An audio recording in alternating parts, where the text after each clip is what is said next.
We got no lighting right here, so we give praise, esteem, and honor to the Most High Yah in the name of Yahushua HaMashiach this day. Get this John chapter 5, verse 39. You know, search the scriptures. For in them you think you have eternal life. Hey. Asaya, go sit by your daddy. Because you're not doing the right thing. Don't look sad at me. You might need to sit next to your parents. So search the scriptures, for in them you think you have eternal life, and they are they which testify of me. And you would not come to me that you might have life. I receive not honor from men, but I know you, that you have not the love of Elohim in you. I come in my Abba's name, and you receive me not. But another shall come in his own name, him you will receive. How can you believe which receive honor one of another, and seek not the honor that comes from Elohim only? Do not think that I will accuse you to Abba. There is one that accused you, even Moses, in whom you trust. If I had to believe Moses, you would have believed me, for he wrote of me. But if you believe not his writings, how shall you believe my words? Let's go back to Ecclesiastes chapter 4, where we were trying to work in, but it just wasn't able to be done.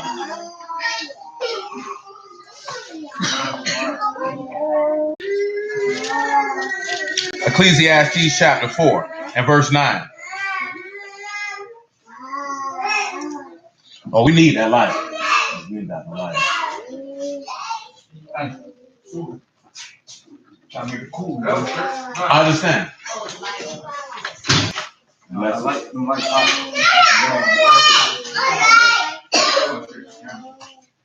Yeah, because it's gonna make it look like we Christmas after dark.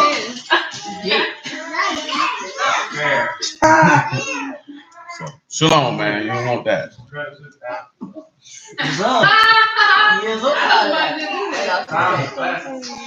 Yeah, we ain't with no scriptures after dark. It is dark. We can't argue with scriptures. Oh no, you're not.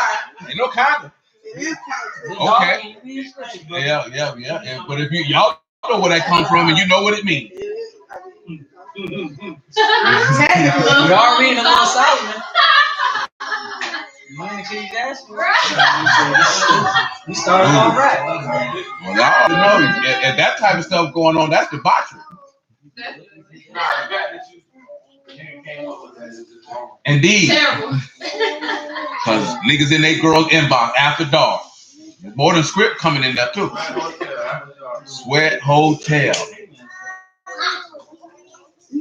He say two are better than one because they have a good reward for their labor. For if they fall, the one will lift up his fellow. But woe to him that is alone when he fall, for he have not another to help him up. Now, Paul, come to the epistle of Jude. He said if you fall, you got somebody to help you up. Let's just see what that says.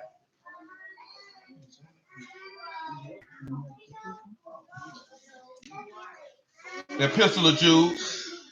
I want y'all to come down about verse 17. Pop P Saint, you okay? You got it right? You tired?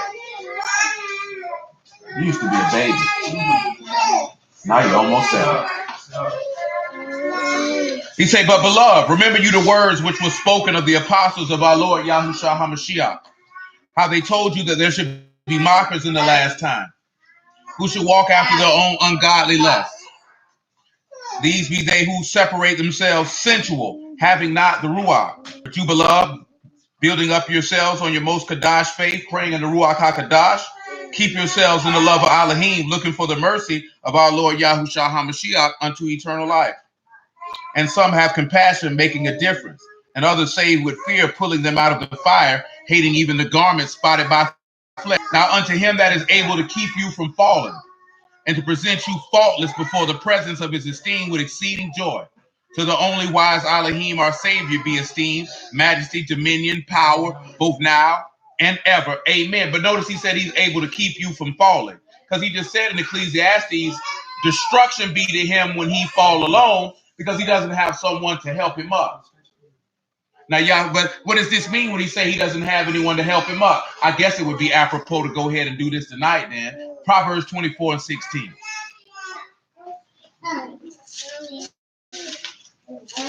Definitely when we get to the book of Proverbs, we're definitely going to skip over this when we get to that and what we're looking at, because we done went over too many times to come back over it like it's fresh. 24 and 15 in the book of Proverbs. Matter of fact,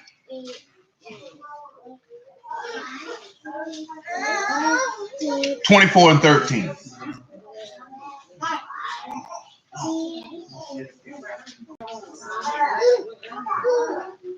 Thanks. I can still see. My son, eat you honey because it is good, and the honeycomb which is sweet to your taste. Why he think he tell you to eat the honey because it's good? Does anybody can recall why he tell you to eat the honey because it is good? That is Ezekiel. No, not in that instance. But though he was there. No, I'm talking to Samarkis. No, you're correct. He told us, Ezekiel said when he ate the roll, it was sweet to his taste like honey. So when he's telling you to eat the honey, he's telling you to eat the word. Listen, and guess why? Because look what verse 14 gonna say. Hold on, little mush mouth Abigail. Abigail. When I tell you she terrible, she would get ignore you. I'm trying to find something to hit her with. Abigail.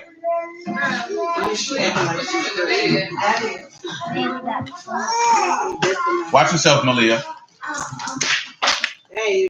And still over there like. Hold on. Hold on, y'all. She definitely hear you too, like. Oh, no, she did it earlier. All the time. Oh, I know. I be seeing it.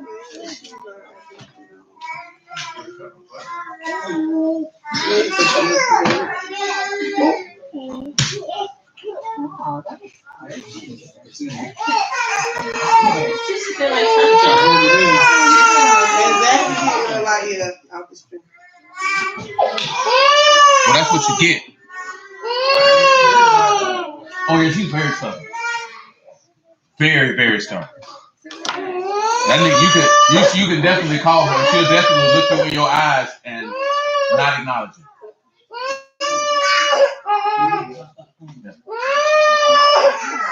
Indeed. Because she's Abby, and everybody loves Abby. That's who is perfect. 24 and 16. 24 and 14. It says, so shall the knowledge of wisdom be unto your soul when you have found it. Then there shall be a reward, and your expectation shall not be cut off. Let's look at the word for expectation here. Because he say when you eat that honey or eat that word, then knowledge, the knowledge of wisdom, very well, man, shall be sweet unto your soul when you found it, and you know you'll have a reward. You really needed to do that, didn't you? That was very important for you.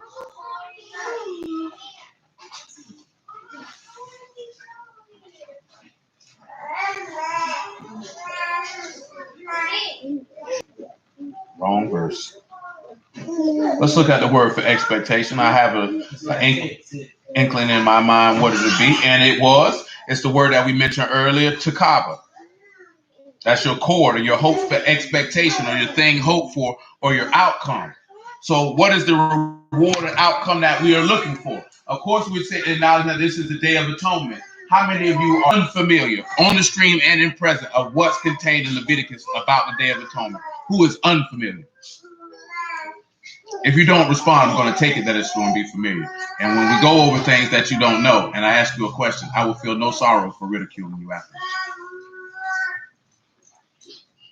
Thank you, sir. Because I know some of y'all ain't familiar with it, and it's rather to be honest. I mean, I feel like I am, but why not? I can't just like say, hey, what do you mean? Now, when I say familiar, I'm meaning strong command of the subject matter.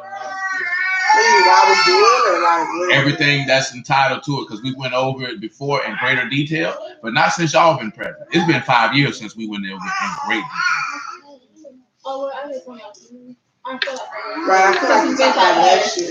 Okay, this is how we'll know if you know it's familiar. Where is it located? No, I'm being serious. Like, where in the law is it located? Leviticus what chapter? I did. Okay, let me ask you this here. And it's on the string. Okay, I got you. How many of y'all know what the law says you're supposed to do on atonement outside of the fasting? That's not actually contained in the law about atonement. Who in here familiar that don't remember things from atonement as swiftly as you feel you should? Very well then. That makes it a consensus then, because I got time. You ain't got nowhere to go. You ain't got nothing to do. You ain't got nobody to see. You don't need to see nobody but the Lord. Ain't that right? That's what you need to see. Yes, Pops, thanks. Is God sleeping? The book actually says, Pot, that he doesn't sleep or slumber, and that no one seeks after his understanding. No, she asked me earlier, does he have a birthday? He doesn't have a birthday because he's self-existing and self-sustaining. He's been ever since the universe was, so therefore he has no origin of birth. It is. Leviticus chapter 16. I won't try to disseminate everything through by through. I can't remember what channel it's on. I can't even remember the name. I think you would need to go find Atonement 15. It's when the last time that we went through this in great detail. But Leviticus 16 and 1. Wow, that was you. Who, Abigail? My kids so I can go to sleep. Don't be a bad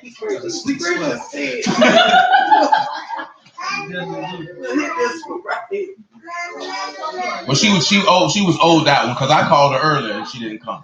Looked me right in my face and just said no. And she was in the wrong. So she earned that one. Yahuwah spake unto Moses after the death of the two sons of Aaron when they offered before Yahuwah and died. Yahuwah said unto Moses, speak unto Aaron and your brother that he come not at all times in the, come on, Leah. No, ma'am. No, ma'am. Listen what he tell you, that he come not at all times in the Kadesh place within the veil before the mercy seat, which is upon the ark, that he die not, for I will appear in the cloud upon the mercy seat. So what is he telling you? The high priest could not come into the Kadash or Kadash or unto the mercy seat. Who is unfamiliar with the mercy seat? Anybody on here unfamiliar with the mercy seat? The mercy seat is throne, which is covered by two cherubims above the Ark of the Covenant. The only thing that's inside the Ark of the Covenant is the two tables of stone of what the covenant was written.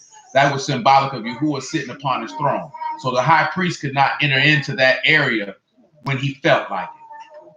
He could only actually enter into that area once a year. This day, the 10th day of the 7th month.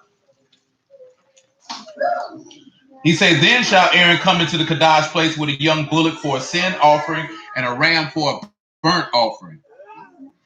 He shall put on the Kadash linen coat, and he shall have on linen breeches upon his flesh, and he shall be girded with a linen girdle, and with a linen mitre shall he be attired. These are the Kadesh garments, therefore shall he wash his flesh in water, and so put them on. So these particular garments, he had to be clean in order to put them on. Now let me ask y'all this question.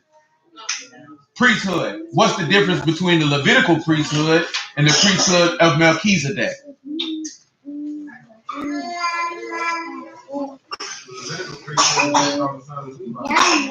Not the sons of Levi. The son of Aaron. Indeed. As forth as the high priest. You are correct when you're dealing with I should have been more specific. The sons of the high priest. But I have to say that. Yeah, but you know.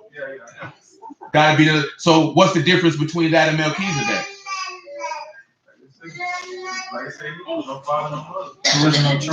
Not that, just that, never that. This was a covenant after the flesh. The covenant of Melchizedek is a covenant after an oath, coming straight from Yahuwah. Because he said in Psalms 110, what? This day I swear unto you that you shall be a priest forever after the order of Melchizedek. Aaron did not receive such a proclamation. So what is the difference? One has a priesthood that ends because anyone of the house of Aaron is going to what? Die. Anyone after the order of Melchizedek lives forever. That is a major difference between the two. So again, let's continue. And he shall take of the congregation of the children of Yasharal 2 kids of goats for a sin offering, and 1 ram for a burnt offering, and offer his bullock of the sin offering, which is for himself, and make an atonement for himself and for his house. Now again, we were in verse 12 before we hit our technical difficulties, and we shall continue in that track. So I want you to sit back and look at it. He said that goat is for who? Aaron and his house. Because before he can make atonement for all the people, he got to make atonement for himself. Now pause. Let's take a look at Leah, put that book up. Let's go back to Ecclesiastes chapter 4.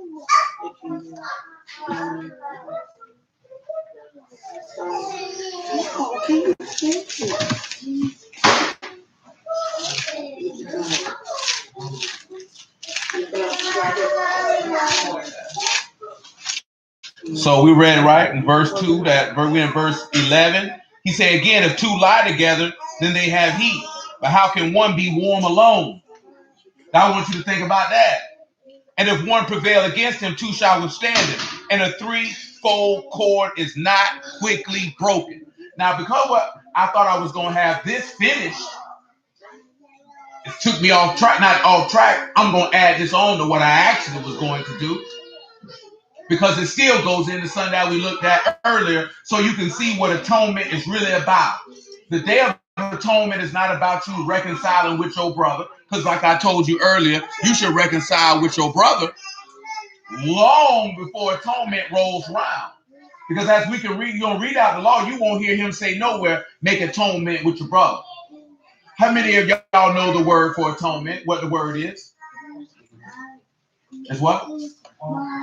It's kafar. Do you know what characters come from that? And it means to purge, to reconcile. Kaf, pan, raj. So what do you ascertain from that? Kaf, pan, raj. Clearly, if you got paid for dealing with atonement, if we done dealt with this word in years past, that means there's a word spoken.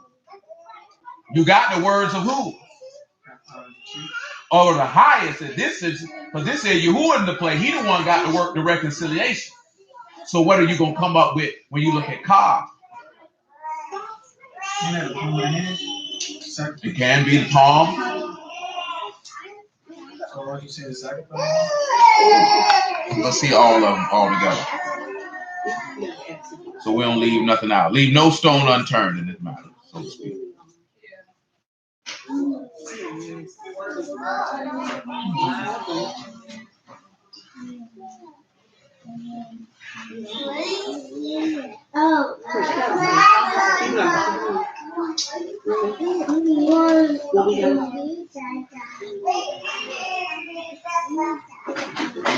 So we got open, palm, to bend, to allow, to open, to tame, to subdue, to work, or to be filled.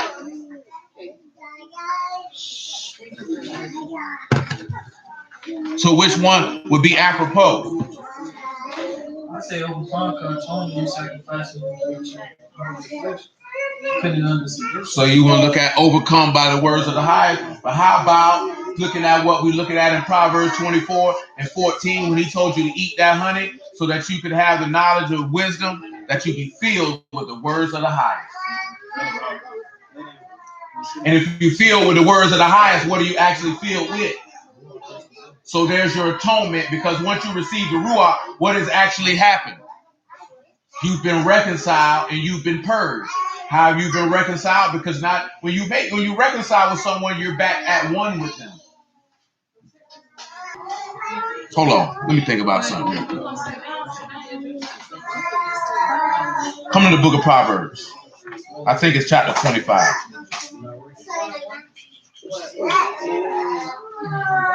25 and 9.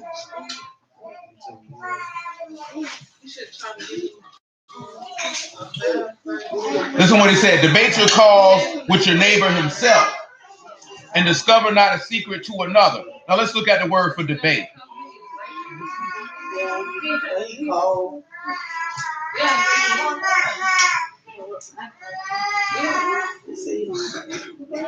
The word debate is to strive. It's red. Raj, yad, and bat.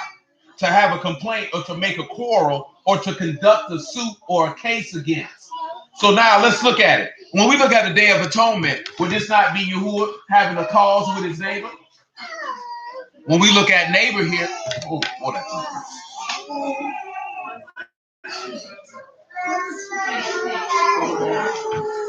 we have the word Riyah, a Ra'ah, a friend, a companion, or a fellow citizen, another person. Rosh and Ayin. This somebody. So if you are your neighbor, a Rosh and Ayin, you're supposed to know the highest, do you not? Now, why is this important when we say knowing the highest?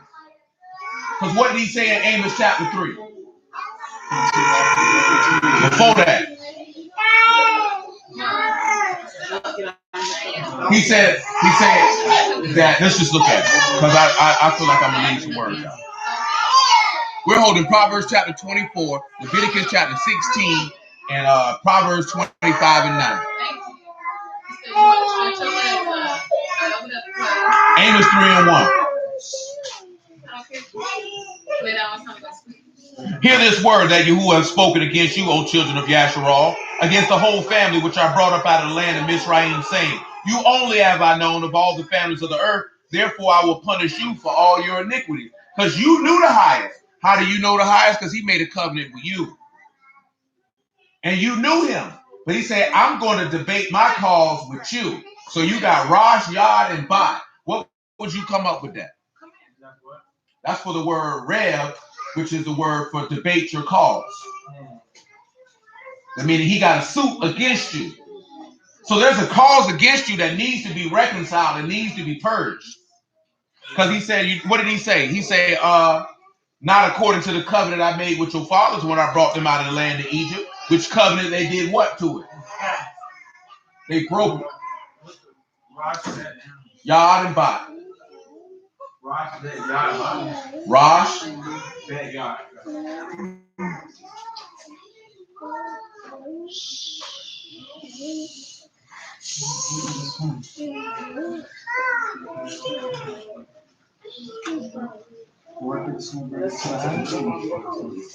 Now you got to look at it. Remember, this is for debate. He got a cause against you.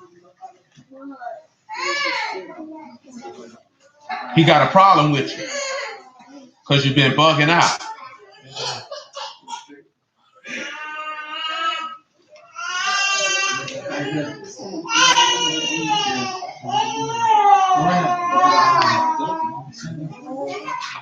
Yeah, if you sleepy, you need to go get in bed.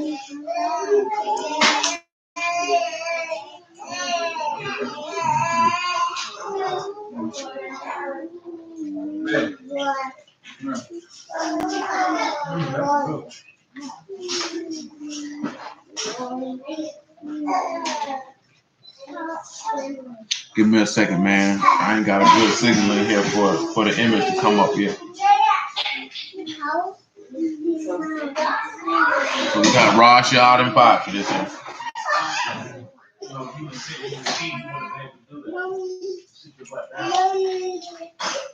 So again, with Yad, you got, to work, your actions, to throw, to worship, your deed, the arm and hand.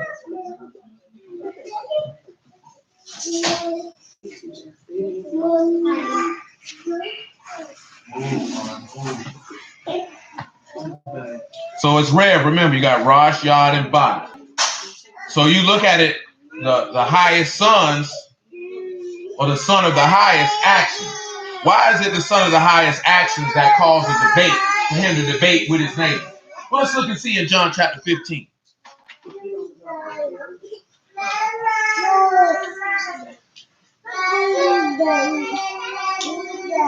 (15 to 22).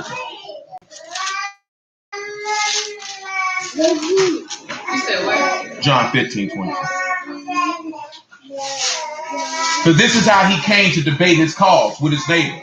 And he didn't discover your sins to everybody else. Your sins were made manifested to you in his presence. John 15, 22. If I had not come and spoken unto them, they had not had sin. But now they have no cloak for their sins. He that hate me, hate my Father also. If I had not done among them the works which no other man did, they had not had sin. But now they both seen and hated both me and my Father. But this come to pass, that the word which might be fulfilled that is written in the Torah, they hated me without a cause. But when the Comforter is come, whom I will send unto you from the Father, even the Ruach of truth, which proceed from the Father, he shall testify of me. And he shall also bear witness, because you've been with me from the beginning. Now, this is something I done told y'all in the past. But if y'all in here ain't never heard me say, man, look at man. If a nigga say the Ruach in him and he ain't talking about Yahushua, that man is a lie from hell. You know what I'm talking about? He's a lie from hell. Because what did the Lord just say? He said that Ruach would do what? Testify of him. That's what the Lord said. That ain't what I said. So how can somebody say the Ruach in him, but they don't never mention the son of Elohim as the scripture has said? Now you calling Yahushua a lie, because that's what he said. Let's read that again. That's what the word said. That's what the word said. When I say the word, I'm talking about Yahushua himself. That's what the word said. He said, but when the Comforter is come, I will send unto you from Abba, even the Ruach of truth, which will proceed from the Father. He shall testify of me. Now, we talked about testify not too long ago. So the Ruach is going to bear witness of the Son, which is going to go back to what we were looking at in Ecclesiastes 4. And it's going to take the Son that we're going to be talking about in Proverbs 11 in regards to the Day of Atonement. Because at the end of the Day of Atonement is about Yahushua. It's not about you saying, have you noticed that Brews don't even talk about the Day of Atonement as the day that your sins are reconciled? That's not even mentioned. They made the Day of Atonement be about them.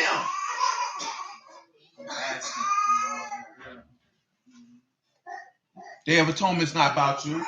So this is how Yahushua debated his cause with his fellow citizens. Because what he said, he came into his own, and his own received him not. He debated the cause right then, and he debated the cause with his actions. You know what I'm saying? His actions show that I have a suit against you. You have broken this covenant. You have not kept it. Therefore, I must make a new one. Because if I do not, then you cannot be reconciled back to your Elohim, and therefore you must remain separated or exiled from him for eternity. And that's a perilous state. Back to Leviticus 16. Bear with me. Proverbs 24, Ecclesiastes 4. You can get your Proverbs 11 on top of it, little muffin boy.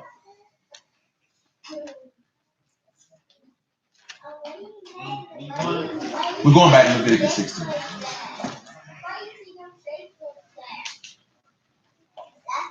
Now we're in verse 6.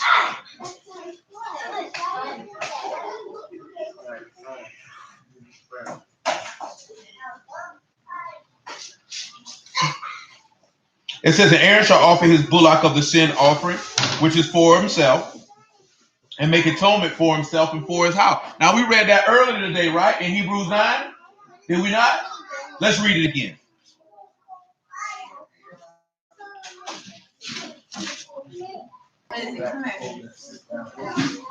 9 and 7. Some of this stuff we're going to go back over again because of technical difficulties earlier. So bear with me with the redundancy.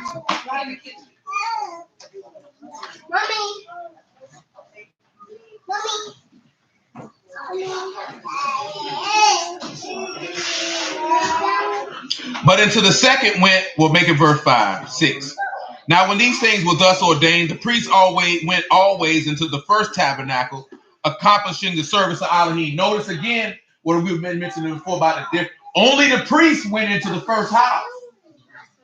You just could see a lot of dudes say a lot of things. You just couldn't go in the see now you got nigga, they say a lot of things. But with Yahushua, with the priest of the Melchizedek, anybody can go in now. I want you to understand that. And I'm not talking about going in regards to teaching the word. Because when they were in the temple, were they teaching the word or were they doing the work of Elohim? And if they were doing the work, what were they in there doing? They were doing the sacrifices. They were laying out the bread. They were doing the things that were necessary to maintain the house. A regular person could not walk in the temple and do this stuff. See, niggas now would get killed in the days of old. Because they think they can walk in the temple of Yahuwah and not be a Levite and just start doing stuff. Remember the king who went in there and thought to do it, and they told him, don't you like that instance in here? And y'all turned him into a leper to the day he died, because you ain't had no business going in here doing that. See, that's the attitude of most brews now, that everybody can do everything. You're going to go to hell. You know what I'm saying? Because that's not your job. Stay in your lane. Again, when I say stay in your lane, because there's an order and there's a structure and that's how things go. Even when you look at when Moses was in the wilderness, what did Jethro tell him? Who know what Jethro told Moses? He said, too much on you, drive you crazy. I see these niggas. These niggas don't listen. He said, that's too much of a burden. He said, man, set you up captains. And what he did, captains over 50, captains over 100, captains over 10, captains over 20. And anything that's too difficult, do what? Bring it to me. Well, what does that sound like to you now? That sounds like the structure of a Fortune 500 company. Where you think them kind of probably studied that and got that from? It's definitely known in historical record that some of these massive military geniuses study Moses and David and the techniques that they use and say these men were military geniuses when these men weren't doing nothing but doing what Yah told them to do. Yah is the military genius. They just facilitated the command. You know what I'm saying? When you understand the structure of the order of the Most High, and if everybody sits back and plays their position, then everything moves seamlessly. Things don't move seamlessly because people be feeling like Korah. You know what I'm saying? Or people be feeling like Hananiah. You want to tell the people what they want to hear. Or the king who names escape me, who I think is Amaziah. I could be incorrect. Who want to sit back and light some incense. Matter of fact, since they move, I might slide right here and get some light, and then you can cut that light off if you want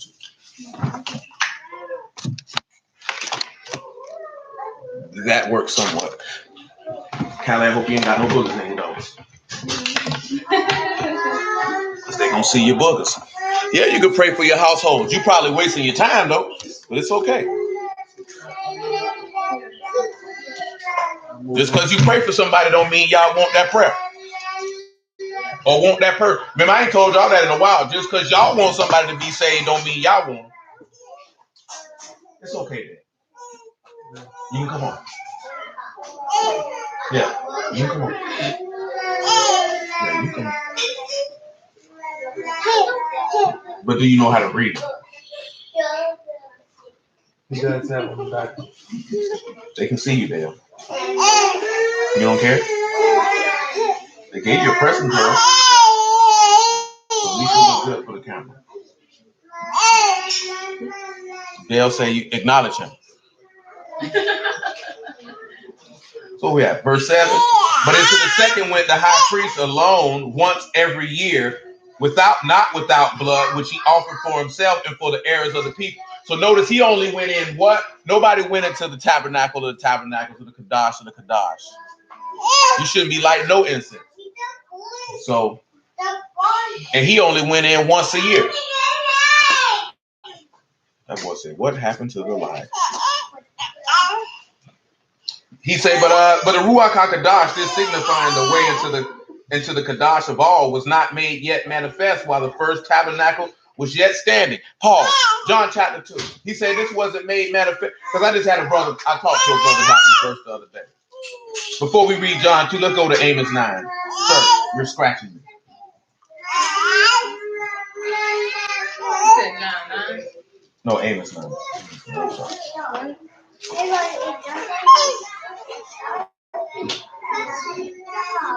Amos 9 and 11. If you keep scratching me there, you're going to have to go back to your mom.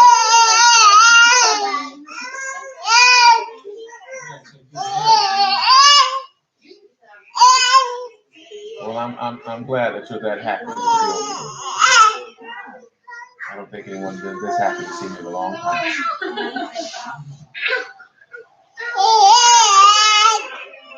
It's okay. He said, that day will I raise up the tabernacle of David that is fallen, and close up the breaches thereof. And I will raise up his ruins, and I will build it as the days of old. Let's look at the word breaches. You got on breaches? You do. You might got on breeches, but you ain't got on no breaches.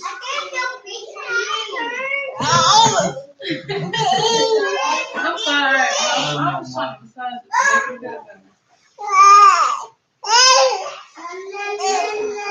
You got on breeches. You got on breeches. You don't even even know what that is. The word for breaches is peretz. That means something that is a gap, a broken wall. You have pay, rosh, and sod. Proceed. Pay, rosh, and sod. Proceed. I really don't like when you pull my facial hair because it hurts. Pay, rosh, and sod.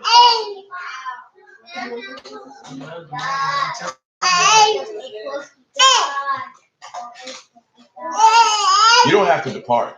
Dale. You just need to stop pulling my face. Don't tear the book up either. Now you want to change. I hope you know ain't no milk in these kids. Ain't nothing but raw muscle over here, son. Pay, rosh, and sod. What you got, buddy?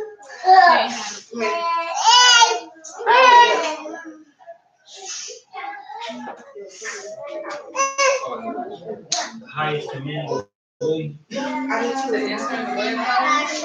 And then the way of the highest? Now we'll go into the way of the highest as well. To command to the chief's way? I will allow it. Because at the end of the day, that's what you need. Because when you're looking at standing in the gap. Let's look at a statement. I think it's in the book of Isaiah, 59th chapter.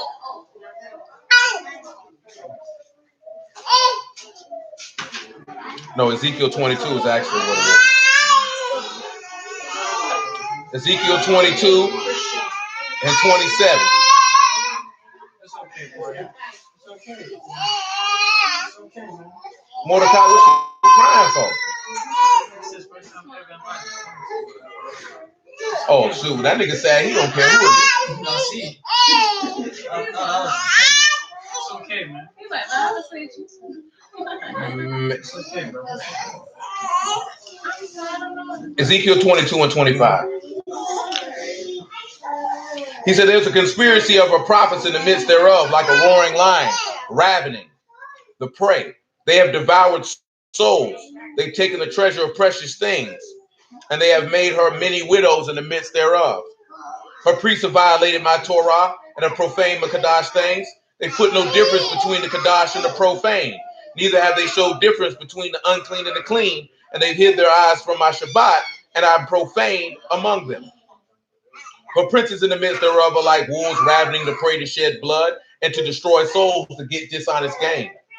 Her prophets have daubed them with untempered mortar, seeing vanity and dividing lies unto them, saying, thus saith Yahuwah, when Yahuwah have not spoken. The people of the land have used oppression, exercised robbery, have vexed the poor and needy, yea, they oppress the stranger wrongfully. And I sought for a man among them that should make up the hedge and stand in the gap before me for the land that I should destroy it, but I found none. So he said he looked for a man to stand in the gap. And that's what a lot of dudes like to say. They like to stand in the gap. So if he's standing in the gap, he's looking for somebody to cover up the hole where there's an outburst of water, if you will. So in order to do that, what y'all said you have for Perez again?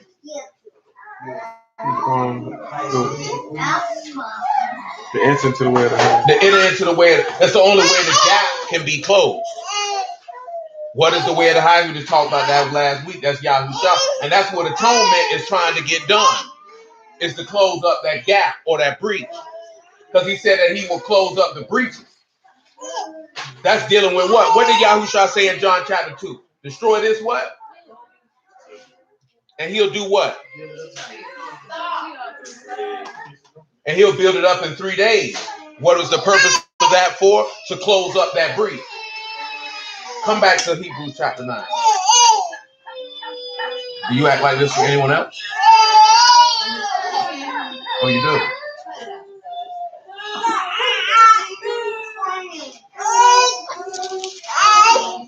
Sir, you scratch me.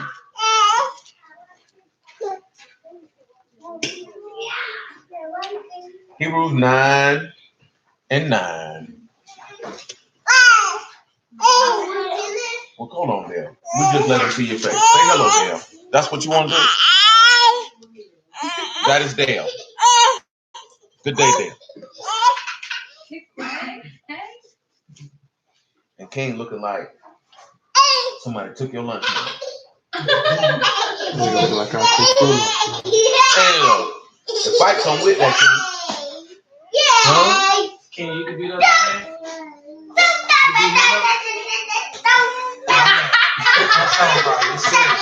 I like when he did that. You sure about that? You really shake the dice on that? So you let somebody gas you up and put a battery in your back? Right now your whole chest caved in. You can't even see it. But I ain't gonna do that because little Dale right here.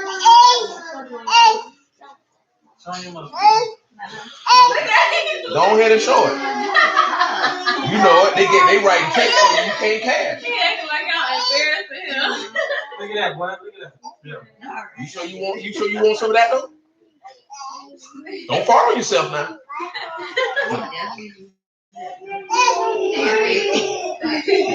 He said, which was a figure for the time then present, and which was offered both gifts and sacrifices that could not make them that did the service perfect, as pertaining to the conscience, which stood only in meats and drinks and diverse washings and carnal ordinances opposed on them until the time of Reformation.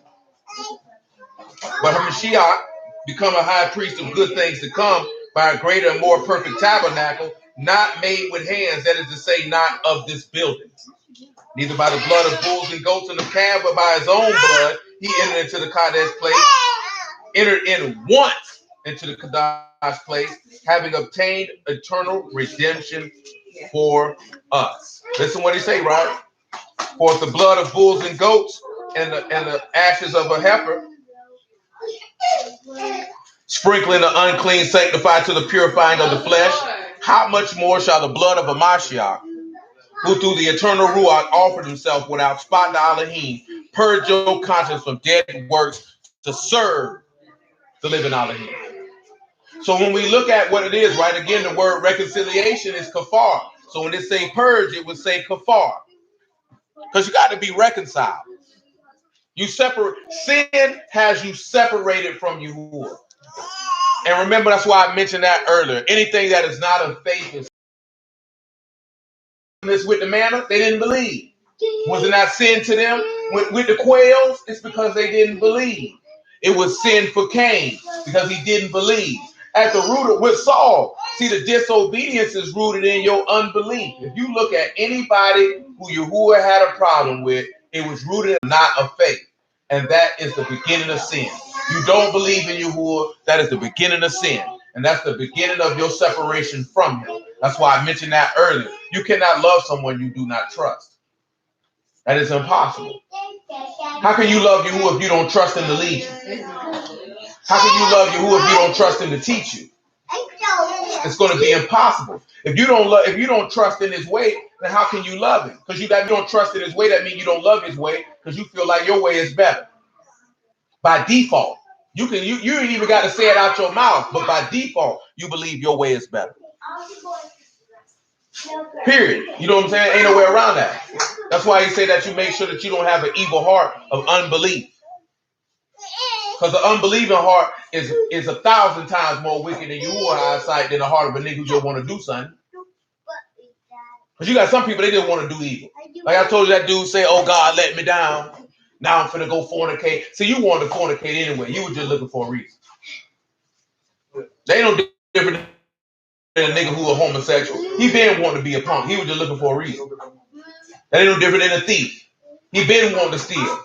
See, you left that money right there on the table. I couldn't do nothing but take it. You got to come up with something to make yourself feel better. You need a manicure, sir. I don't care. You're scratching me. It hurts.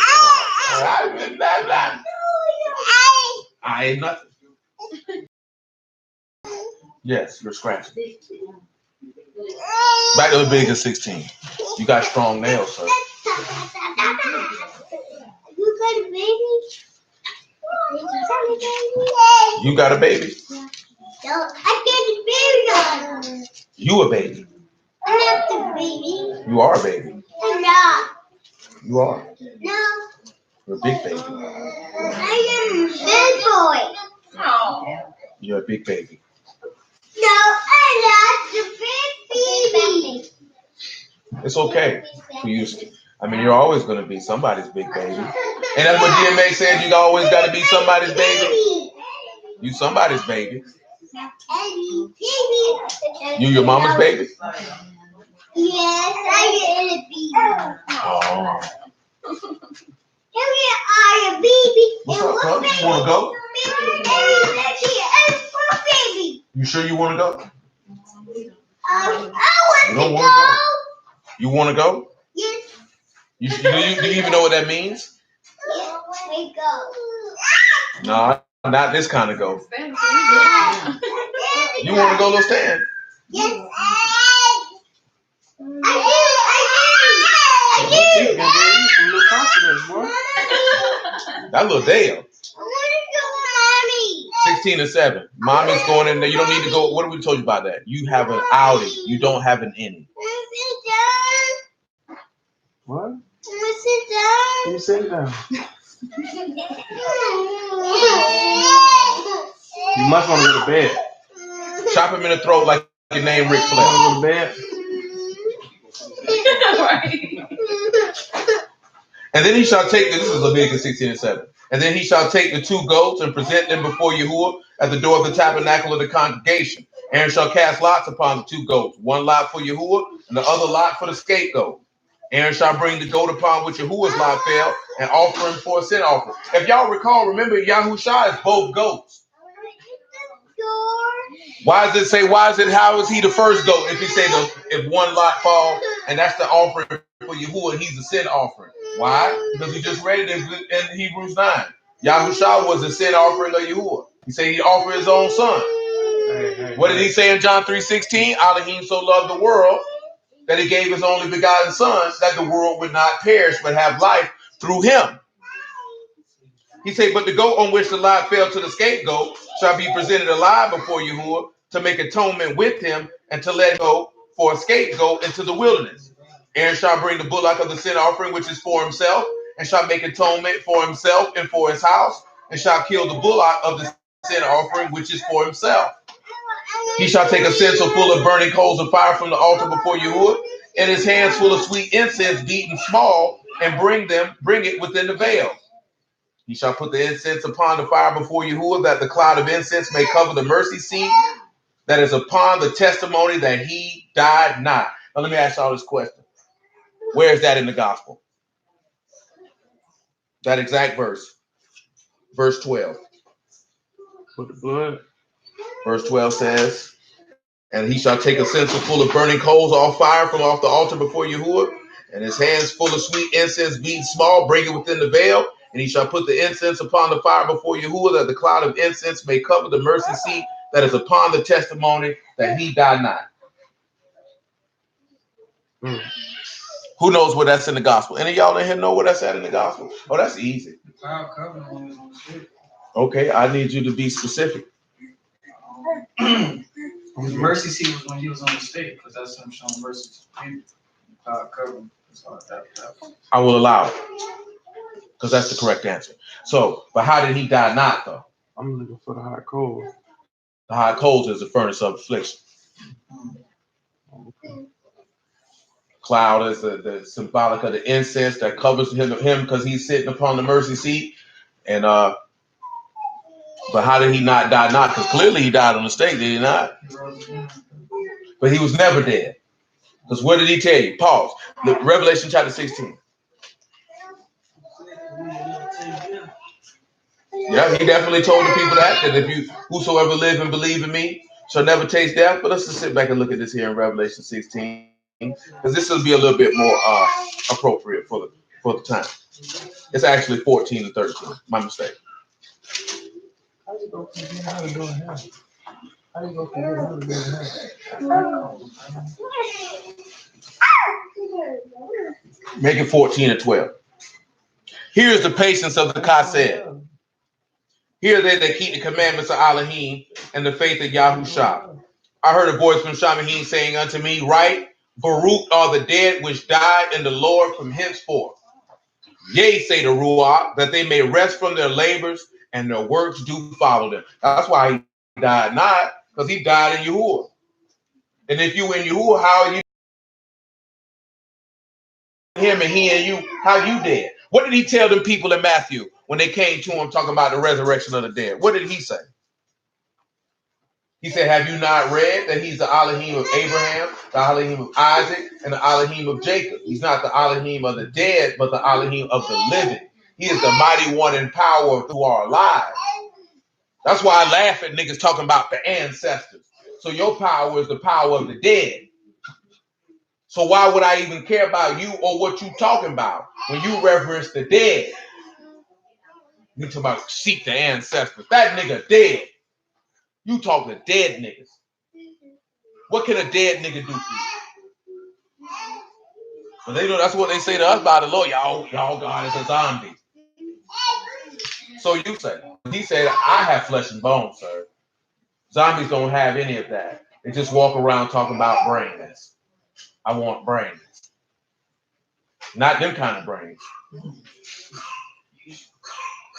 No.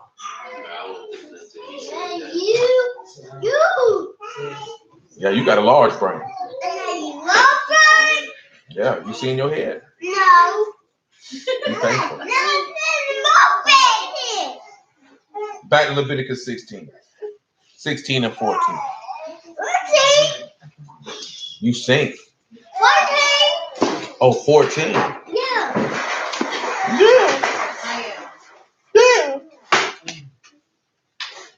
And he shall take the blood of the bullock and sprinkle it with his finger upon the mercy seat eastward. And before the mercy seat shall he sprinkle the blood with his finger 7 times. Pause. Sprinkle it 7 times. Back to Proverbs 24. What else we holding? We don't need Leviticus, Proverbs 25 and 9. All we need is No, I said it out loud. Just Ecclesiastes 4 for now.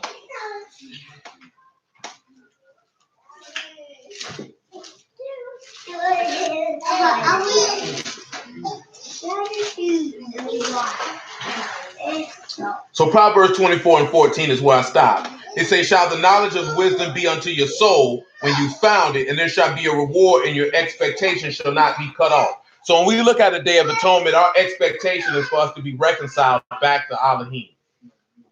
That's our expectation. And expectation is come, and you were correct, sir.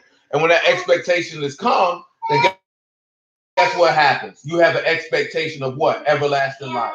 Like we read in Hebrews 10 last night. We are not of those who draw back unto perdition, but of those who are the saving of the soul. There's a lot of people that go back to destruction. You know what Peter told you? It was better for you to have never had heard than to hear and go back. It was better for you to never heard the gospel than to hear and go. See, a lot of people say, oh, he went back from the truth because you think the truth is knowing the laws and knowing you Israel. And in Yahuwah's eyesight, you ain't went back from nothing. In his eyesight, you the same nigga you always been because you didn't hear the thing of conversion. Remember that shoe, the thing that can convert you and turn you. Well, you ran off like a 13-year-old girl. And then he came back. Unfold your arm. Yeah, his stubborn meter's right up there with Abigail. He's up there on the stubborn scale. Eventually, he'll shake it. This nigga's still a toddler, so. 24 and 15. Lay not wait, O wicked man, against the dwelling of the righteous. Spoil not his resting place. For a just man falls 7 times and rise up again, but the wicked fall into mischief. Now, y'all know what that is. And we're not going to go in that into superior detail. What are the 7 things which the just man fell into? And the reason why we're looking at this here, right, because he said if one fall, then what? Someone would be there to pick him up. That's what we came here for in Ecclesiastes 4. Remember, because we read under Yahushua is able to do what? Keep you from falling. Now, it said this just man falls 7 times, so let's look at the word fall here. I never knew how niggas would always take this and say, oh, you saying Yahushua sinned because you are an idiot, sir. You are an idiot because someone told you that this meant sin and you never took the time to actually find out what is being conveyed. But if you didn't know what it says, we will share it with you now. The word is nafal. It means to fall or to be cast down, or the fall of a violent death, or to be overthrown. Ain't got nothing to do with sin. Don't let nobody tell you that verse got anything to do with sin. That word is nafal. It means a just man falls in a violent death. That's exactly what it says. Doesn't say nothing about sin. Don't let the people tell you what that nigga song is. You fall down and no, nigga, you ain't getting up. And see, you falling down because you like men. But they say that man gay. No, I'm being serious though. That's the dude to say he don't like men no more. I thought he got molested. I think that was the story. I'm not sure. I just couldn't recall his name. He don't like men. No, that's why because I just couldn't remember his name. I remember him being on TV talking about that. He was a homosexual, but now he's not homosexual anymore. I mean, if a word on the street from Alex, they say he still act gay though. That's the guy that plays, but they know him. But they say he still act a little sweet, but they say he did change. Well, hey man, he might got some, what they say black people like to say when somebody's gay. He one of those. You got that EE. That's what I to say. I definitely. What? The EE. I ain't seen a lot of men do it, but I seen a couple women be like, Like that EE. Now I think they hit you with the Wendy Williams. Yeah, how you doing? Hey, but if the brother stopped taking back shots, I'm proud of him. I respect him. Got a little residue on him. That's all. Hey, I'd have been told you that before, but you can't be violated in that fashion or acting offensive. Yeah, that's what I'm saying. That might have been a residue. Yeah, that's gonna happen. You can't be violated. It's not right. It ain't funny though. Not at all, because you're supposed to be the humbler, not the humbly, and that's how it happens. You know what I'm saying? Nigga getting humbled. Now he like this here, talking with a list. Basically, going out in that direction because he's going to be sexually confused. It messed up his chemistry. All the way around the board. Never grown to the full man potential he could have had. No, not at all, because then he's going to. Indeed. I said by staying still. Yeah. Because that's usually what happens. If a little girl is molested by the opposite sex, she usually becomes hypersexual and becomes promiscuous because she doesn't know how to handle that type of energy because that nigga Kira said her people call him a tambourine player. Oh yeah, that's what they call him. Oh yeah, I remember that. But with a man, if a young boy between the ages 5, 6, 7, 8 years old, even between 10 and 12, because he's about to hit puberty and he's touched by another man, he's confused sexually, so he begins to think maybe that he's supposed to be with the same sex. You know what I'm saying? Mess their head up. See, none of us can relate to that because thank the Lord you ain't never been sexually molested. At this point, they don't even know that it's possible to do that. At this point, all of them. Every young man that's molested by a man doesn't necessarily grow up to be a homosexual, but they do have a higher percentage of becoming homosexual because of it. And that's why some of the powers that be try to increase the acceptance of pedophilia, because then that'll lead for the acceptance of homosexuality. But they're kind of doing it backwards by trying to get you to accept homosexuality and being transgender. So you were talking about earlier. Like I've been telling y'all, pedophilia was commonplace in the ancient world, and it wasn't frowned upon. It wasn't frowned upon, not like it is now. You know what I'm saying? If we would have went back to ancient Egypt, ancient Greece, ancient Rome, a grown man touching on a 7, 8-year-old boy would have been commonplace in their cultures, and no one would have batted an eye. Yeah, Rome, that's not culture. But since they have the Catholic Church, that's why they try to say so. Like I told y'all before, look up the word gymnasium, the origins, the etymology, and the history of it. Because in the gymnasium, the Romans used to be in there molesting little boys. They'd take them out there for physical activity and teach them philosophies and then touch them little boys. That's what they did in the gymnasium. This is historical fact. I'm not being funny. I'm not exaggerating, trying to be humorous. This is literal, historical fact. I am on page 803. Commonly known to you as Proverbs chapter 24. and verse 16. I feel like it's only found the whole sub over somebody nowadays. No, I mean now when you're talking about, oh yeah, word. He said he done read horror stories about the Nation. I'm telling you, like I'm not being funny or nothing. This is true story, historical record. Well, all I'm saying is now in 2019, if somebody was to say, I like to have sex with 7-year-old boys, that's not going to be accepted. You know what I'm saying? You're going to be outraged. You're going to say he ought to be killed, this, that, and the third. But if we would have went back 2,500 years ago, 3,500 years ago, no one would have had a problem with it. Shoot, if we could have went back 800 years ago, no one would have had a problem with it. In particular cultures. You know what I'm saying? We're not saying worldwide. We're just talking about in particular cultures. They would have had no problem with it. Y'all already know our culture, our Elohim had a problem with that. And you should know that from what story? Tamar and Judah. Because he would not give his son to her because he was not of what? Not of age. She had to wait for him to be of age. That's why these Hebrews be killing me, talking about you can have sex with a girl and she hit her period. Man, Yahuwah wasn't finna let you get no 12-year-old boy, you nasty, no good nigga. You put that on that man. She was gonna have to be a full age, grown. You were not considered grown when your menstrual cycle came on. What Yahuwah look like giving a 45-year-old man to a 13-year-old girl? That's disrespectful. And as I said last night, may they choke on their vomit and die. If you think Yahuwah operate that way, that he cool with your big old stinky behind laying with a 13-year-old girl. Because if he wouldn't give a young boy to a grown woman, what makes you think he gonna give a young girl to a grown man? That man ain't on that. Don't you disrespect. See, you have to feel that way. If you feel like my father would let a grown man sleep with a 13-year-old child, then I just hope that you die on your vomit. You know what I'm saying? I hope you lay in your sleep and you start throwing up and you choke on it and you die. You know what I'm saying? Because you're a disgusting, vile beast, not worthy to breathe.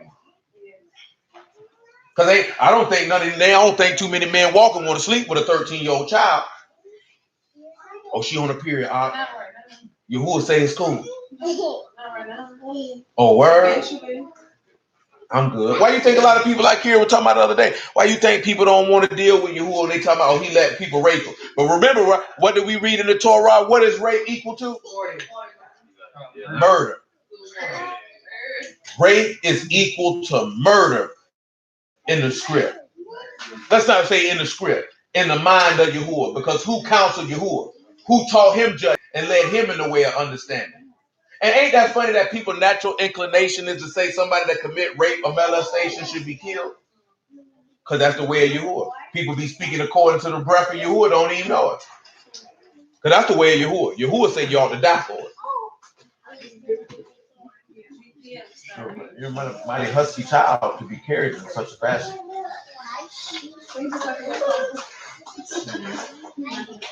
That nigga's husky. You're too husky for this here, but luckily it's your mother and she loves you. Because other than that, Nick can't sleep on a blanket on the floor like a young man.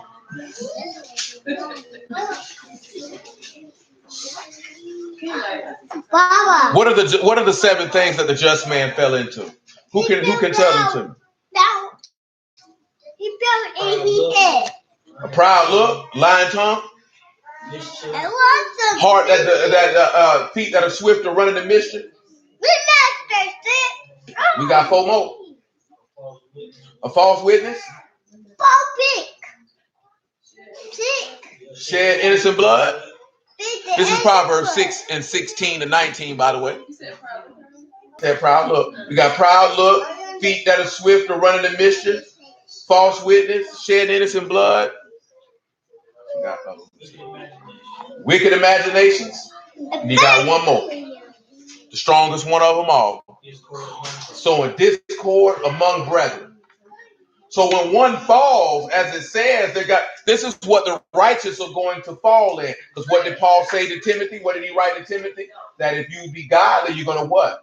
Suffer persecution. So you may suffer someone sowing discord among brethren. You may suffer someone who has wicked imagination. All of these things is what, give me that please. Thank you, sir. Pick it up off the floor. This is what led Yahusha to be killed, to be your atonement. Gap. Let's come back to Leviticus 16. But remember, what did it say that just man would do? Rise again. Keep that in mind. King, either you're going to lay there or you're going to get up and sit up straight, because you're just not going to be assaulting your mother while she's trying to read. You ought to be paying attention. This is the word of your salvation. Don't you know that? I don't want to. You ain't got to want to. Yeah. But he got somewhere for you. Yeah. Yeah. Well, I would say yes, that you be quiet before I chop out your vocal cord. Yes. You have two of them. Huh? You have two of them. Do I have two of what? But buddy. 2 books of scriptures? No, I only have one. This book does not belong to you. Why? You want to read it? Well, don't you use your mother's?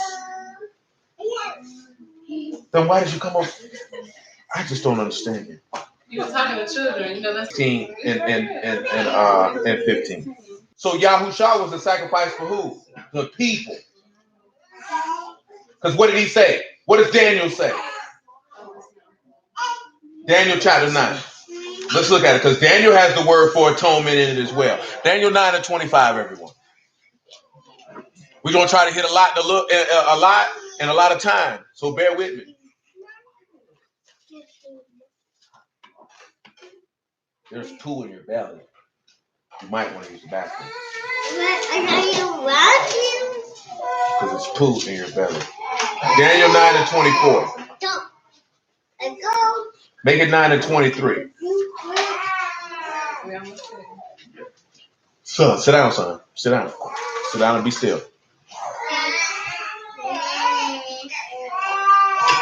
At the beginning of your supplication, the commandment came forth, and I'm come to show you, for you are greatly beloved. Therefore, understand the matter and consider the vision. Now, guess what, y'all? What you see him looking at, though Yahusha did not get crucified on the 10th day of the 7th month, he still fulfilled what occurred on the 10th day of the 7th month when he was sacrificed. What Daniel gets a vision when he's telling him to understand the matter and consider the vision is to consider the atonement or the kafar or the purging and reconciliation of his people. Because what was Daniel sad about? You already know from Daniel 9, he was praying because the people had been what? Separated from Yahuwah. And they were separated from Yahuwah for what? Sin. Always remember this, the Day of Atonement is the day. We're going to actually read it, but Paul said that they were given the gospel of reconciliation.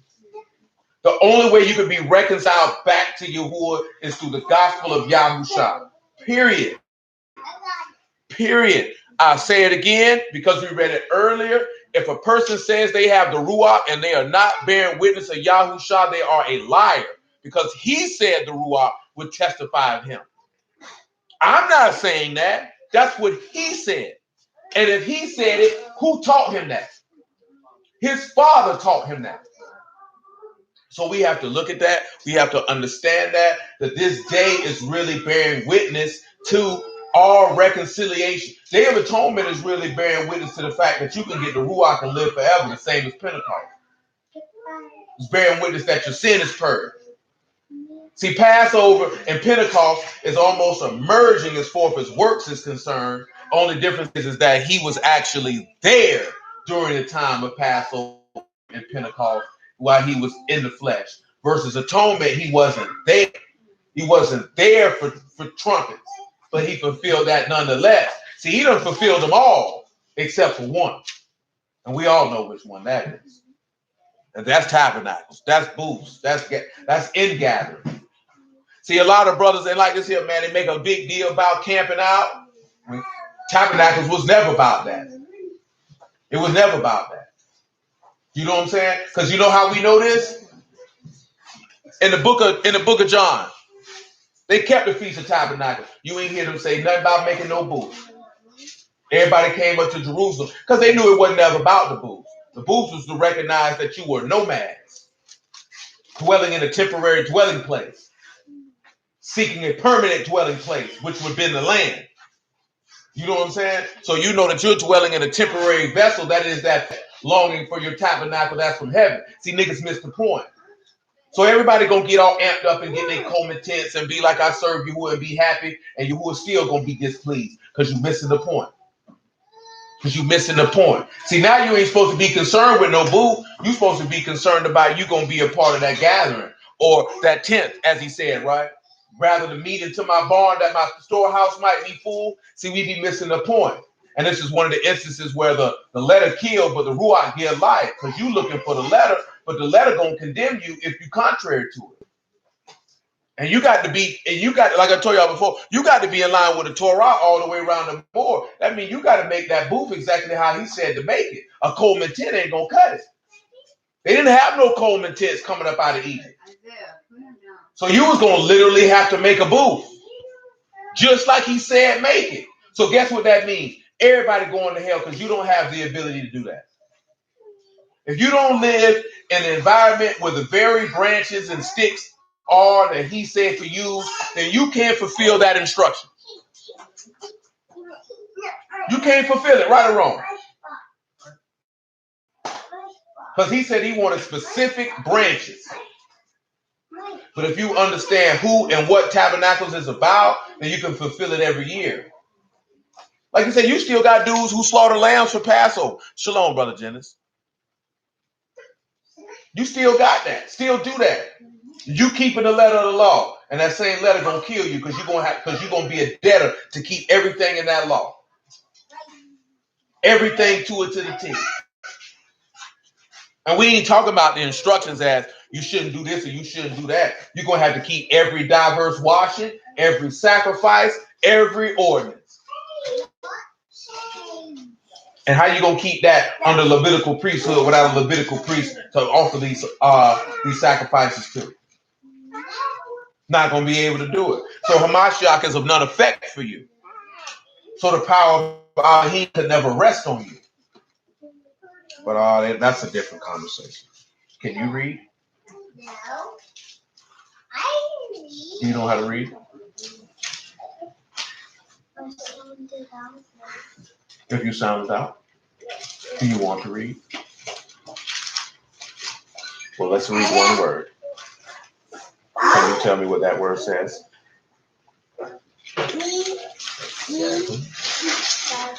T. 17.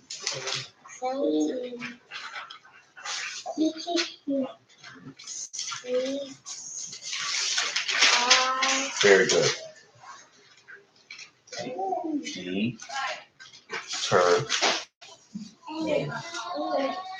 Turn. Very good. 70 weeks are determined upon your people and upon the Kadash city to do what? To finish the transgression. Now let's say in this case the point we read in Hebrews 9. Could the Day of Atonement, when Aaron did it, could it stop transgression? It could not. And to make end of sins, to make reconciliation for iniquity, and to bring in everlasting righteousness, and to seal up the vision and prophecy, and to anoint the most Kadash. So if it's to seal up the vision and the prophecy, then guess what that is? A multitude of counselors, there is safety. A multitude of counselors, there is salvation. You have to remember that when you see that verse in Proverbs, a multitude of counselors, there is safety. He's telling you in a multitude of counselors or men who have the understanding of Yahuwah, there is salvation. There's no salvation any other way. But again, y'all know why Brews don't like to have that conversation, because that means you got to trust in Yahuwah, and they don't. So why would they want to have that conversation? Now, to finish the transgression, the word for finish is kalah, and it means to restrict or to restrain or to shut up. Kaf, lamad, and olive. So you see how he teach you the teach the shepherd's strong work.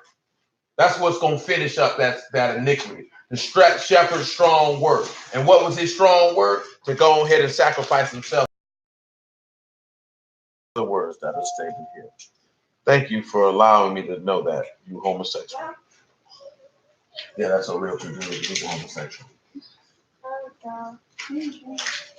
Blatant homosexual at that. Now we have katham to make an end, and that is to seal up or to affix, kat, tau, and mean. And you can see how the blood of the covenant separates. It also has another word for it. And that word is tamam, to make an end. And that is to complete or to be finished. And that's tau, mean, and mean. So the blood of the covenant brings forth the ruach. All of these are bearing witness to what's necessary to get atonement, to get purged. Because what did the Malachim tell Saul? Well, what was Saul told about at his time after his eyes were opened?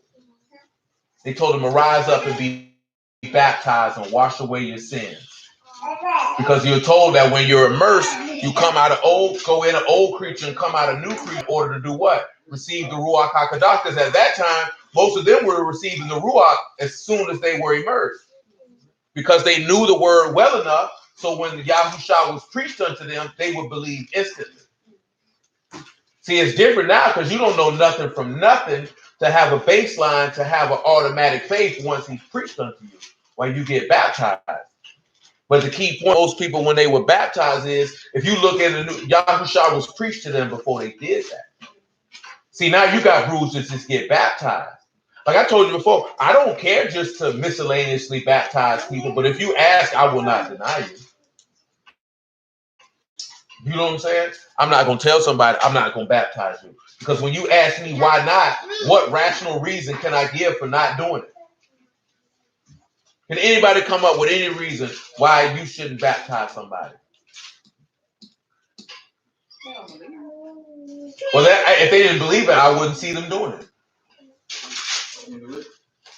Stop. That's them themselves anyway. If they don't believe, you get baptized. Indeed. Yeah, I was thinking some people get baptized. Yeah, but the reason why I say that, because if you would say, oh, you believe that Yahusha is the Son of God? Most of them, yeah. I mean, I can believe you don't, but I can't say that you don't. I could look at you and say, I don't believe you. But like he said, who am I? Come on down. Damn yourself. Little damn it, because that's where you're going.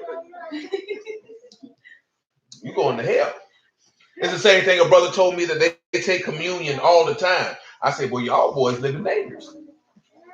I said, we only do that once a year. I said, don't you know you got to tell these people that, hey, boy, you bringing damnation on your soul if you do this unworthily? Y'all just willy-nilly eating this man's flesh and drinking his blood?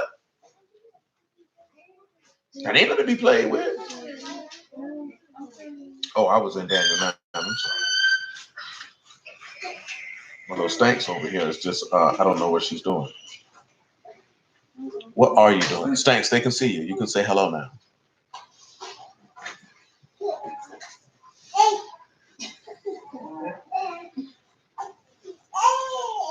Stanks used to stick her head in every video.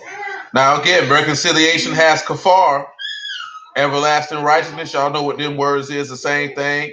All these words are known. But this is to anoint the Kadash.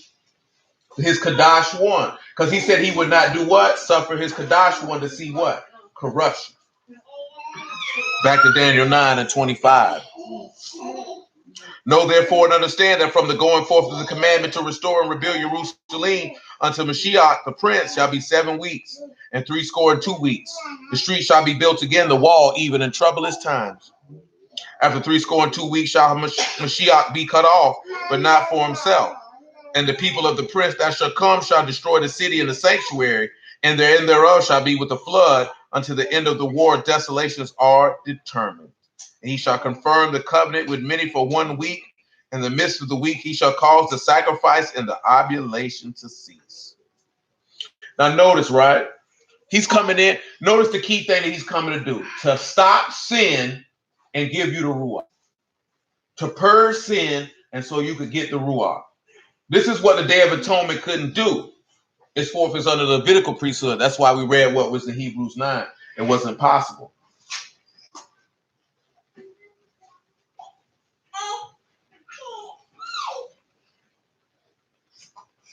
You're very amused right now, aren't you?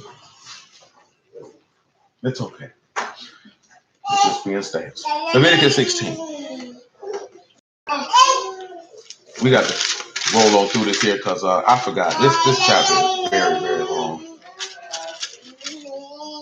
About 34 verses, and we're not going through all that. I think we've gotten what we need to go through. I'm not reading all of that. Back to Ecclesiastes chapter 4.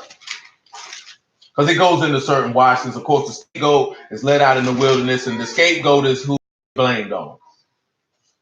And if you remember in Numbers 14, he said he'll kill the people all as one man, and that Mashiach would be cut off, but not for himself. That scapegoat is cut off, but not for himself. That scapegoat was put outside the camp, but not for himself. You know what I'm saying? So when you understand that this man made an atonement, he made an atonement for the benefit of someone other than himself. He didn't need that reconciliation. That's the part that we forget. That's why I looked at that point last night with Shabbat was made for man, not man for Shabbat. You the one need the rest. You know what I'm saying? But you know how we get it twisted, and I use that as a point as we make the things that Yahuwah has ordained as if that's for us. You know what I'm saying? Like, or as if it was made for us. You know what I'm saying? Like, like nigga, you the one need atonement. What Yahuwah needed reconciliation for?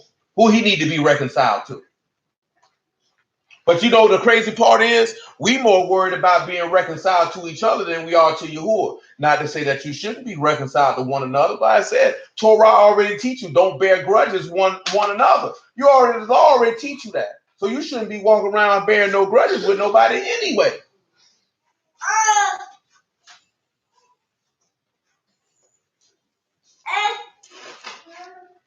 Ecclesiastes 4:12. Oh yeah, 4:11. So how can we look at this as the gospel if two lie down and they be warm together?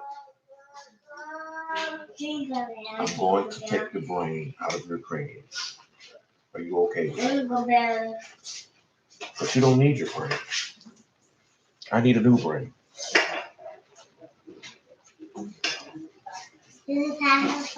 Hold on, y'all. I want to get the word for warm. I remember when you were a little baby. Yes, it is, Papa. And you would just sit here and do the same thing that you're doing now. You were just a little baby. And now you're not a little baby.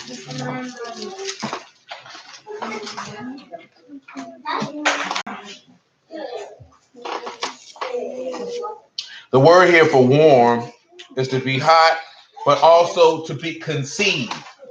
To be hot, to conceive, to mate, or to become hot, or to conceive. You have yad, kat, and mean. Now, listen to what it says, right? It says, if two lie together, then they have heat. But how can one be warm alone? So ask yourself, right? Notice that word means to do what? Conceive. So you shouldn't look at heat. You should look at conceive. The same thing with the word kamam, which is for heat. It means to warm itself or to become aroused or to inflame oneself or to be hot or to become warm.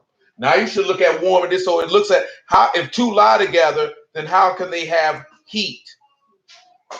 But how can one be warm alone? Or how can one conceive alone? Because are we asexual creatures? That's what these niggas be screaming about niggas being clones. Niggas asexual. What it was, y'all cotton meme, I said. That's how I was there back there. Yeah. I think I hit the wrong verse. Yard, cot, and me. Yard, cot, and me.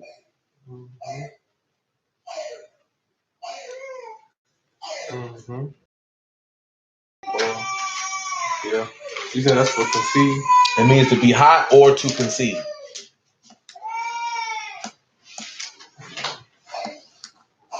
Yeah. For the work of separation to the Ruach. Because that's what's going to allow you to conceive. And we know he was not alone. Let's look and see how he was not alone. John chapter 16.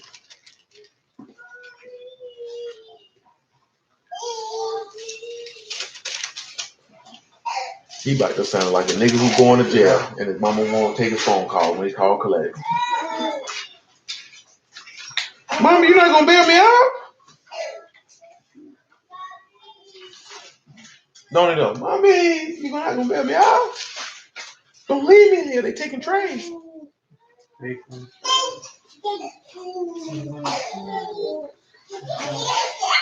Say, mommy, I'm not ready for this life.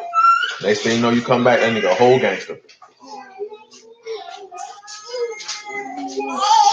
It's John 8 I want, actually.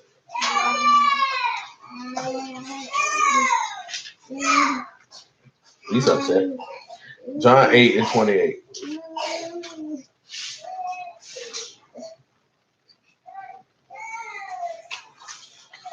Then said Yahushua unto them, when you have lifted up the Son of Man, then you shall know that I am he, and that I do nothing of myself.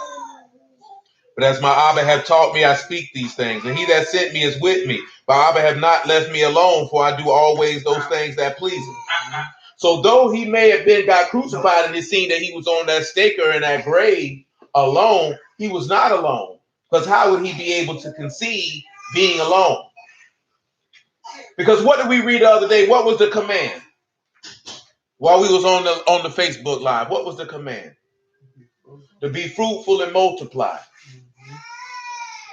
Now, what did Yahushua tell you about? Let's just get it, John chapter 15.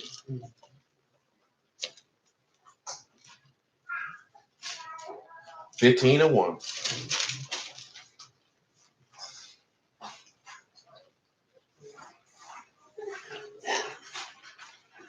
He said, I'm the true vine and my Father is the husbandman. Every branch in me that bear not fruit, he take away. And every branch that bear fruit, he purge it that it might bring forth more fruit. Now you are clean through the word which I have spoken unto you. Abide in me and I in you, as the branch cannot bear fruit of itself, except it abide in the vine. No more can you, except you abide in me. Now the Son said he abided in who? The Father. So that, remember, the Ruach is supposed to be representative of who? Of Eve, the mother of all living. You know what I'm saying? Or the representation of having children. Because when he say the Father, the Son, and the Ruach HaKadosh, who is he referring to? Abraham, Isaac, and Jacob. Why? Abraham is the exalted father. Isaac is the only begotten son. Jacob is the dispersion that produced the tribes of which we are named under. So this is where you hear the dispersion, which is what? A threefold cord, which is not quickly broken. But why can we look at those 3 men and say there's that threefold cord that is not quickly broken? Because he made a covenant with Abraham. He made a covenant with Isaac. He made a covenant with Jacob, did he not? Made that covenant with Abraham in Genesis 12, Genesis 15, Genesis 17, and fulfilled it in Genesis 21. He made that same covenant again with Isaac and what? In Genesis 26. And confirmed the same covenant with Jacob where? In Genesis 28 and in Genesis 32. And in Genesis 35. So if that threefold cord is not easily broken, then that means that what he swore to them will not be lied to. And we're going to tie all that in together because everything with atonement also pertains to that. Like when I was talking to the brother the other day, and I was like, who recalls why are there two different genealogies in Matthew and Luke? No, that's not correct. It's halfway correct. Well, I remember one was supposed to be for all mankind. I remember you said that. That was the one from Adam to every man. That's what every man go. The one in Luke is for all mankind because of Adam. But what about the one in Matthew? Son of who? The one in Luke, it has Adam in it. That was with David. That's David. That's for the covenant with Abraham, Isaac, and Jacob. Because he deal with them in Luke, but that's not the focus. When you look at the one in Matthew, that's strictly an Israel focus. Strictly, y'all go read back and read it on your own time. You know what I'm saying? I think he starts with David and works his way back to Abraham. To show that he's from the house of David, as he swore to David in the book of Chronicles. and to show forth that the promise, because remember, a 3/4 cord is not easily broken. So he got the line Abraham, Isaac, and Jacob up. But when you go back in Luke, he don't mention Noah and Lamech and Methuselah and Enoch and Matthew. He gets you all the way back to Adam. He said, and Adam, and remember in Luke, he started off Joseph, his father, as it was supposed. There's a reason for that. There's a reason for that. Because I was telling the brother, I said, that's for all mankind right there. Because I asked him, I say, why do y'all think that's Mary and Joseph's lineage? Because niggas who didn't know the law and know the script, let me take that back. People who don't know the gospel, that's what they're going to tell you. Because they can't explain it. They don't know why it's two different genealogies. And why do they got to say it's Mary and Joseph? Because they got to make the script be about you. You know what I'm saying? And if they make a script be about you, then you can just run around and say stupid stuff and make a fool out yourself. You know what I'm saying? And guess what? We could go to 1,000 scholars right now, and ain't none of them going to tell us that. But niggas put their hope and trust in scholars dealing with the word. Better put your hope and trust in Elohim and let his word be manifested how he see fit. Be a damn fool to trust a scholar. You study the word, but you don't live it. What I trust you for? Nevertheless, verse 5. He said, I'm the vine and you are the branches. He that abide in me and I in him, the same bring forth much fruit, for without me you can do nothing. So guess what? You cannot be warm alone without Yahushua to be able to conceive that Ruach. Because what did it say in Romans chapter 8? If you don't have the Ruach of Mashiach, what is the end result? You don't belong to him. You are none of his. That same word of life or breath of life that exists within Yahushua, if it's in you, that's what's going to raise you from the dead. That word has to, what did we just read in Jeremiah 32? I give you one heart and one way, and I put my fear in your heart. So if that word is not in you, you're not getting up because you don't have the breath of life to materialize out of dust like Adam did from the jump street. Adam was materialized from dust by the word of Elohim. You will be materialized out of dust by the word of Elohim. And why is that possible? Because a man purged and reconciled you to be joined back to Elohim. Oh, would you like to return there? Oh, that's what you were doing, making your journey back here. I'm not opposed.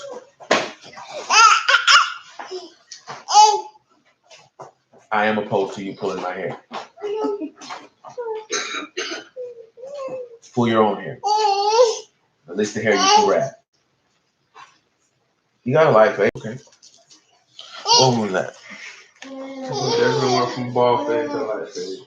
Ecclesiastes. He got old man hair right now. You know, one of them old niggas like to say he don't want to let it go. Mm-hmm. Like LeBron. You got LeBron, he just ain't on the table. Yeah, you see? You know what I'm saying? Yeah. He got 2 fans. What? That boy look waves. With waves. Yeah. You seen it when we was in the gym Friday when they had a little press conference? His scalp, it was thick. Oh, they restored it. But that's what Bosley is. They restored it. He must have. But he got money, so you know he can do the best trick out. Well, it took him a while to get it. Nothing how he looked last season. Oh, definitely. Dion definitely got right. Definitely did. Dion definitely was. Yeah, that's what they do. The transfer. Yeah, that's why I said. Yeah, Dion was definitely. But see, Dion let his go. Now you said you pay, so I thought he was. Shoot, it might have well. I was agreeing because Might have well be. yeah. Might have a wash off. Now, see, Dion did different than LeBron. Dion accepted that he was bald And went ball. Yeah. Then came back. And then came back. It was a cure. It is. Money. Shoot, I mean, it's not as expensive as you think. I mean, to get that, what you can brush and wash back on, and that's Yeah, not that. they grow and you gotta go to the barber shop and you cut it down. That's all. He had to go. He had a special. Oh, he always had that clip. Oh yeah. That nigga was doctor, and that was what he had. He was bringing that little bit he had back. He didn't want to be like Alicia and have to curse the church. Because LeBron was bald. And he didn't want to let it go. Yeah, he didn't want to let it go. He back in the hospital. He feeling good about himself. Definitely full. Yeah, I was like, Perfect too. yeah, perfect. Oh, insecure nigga.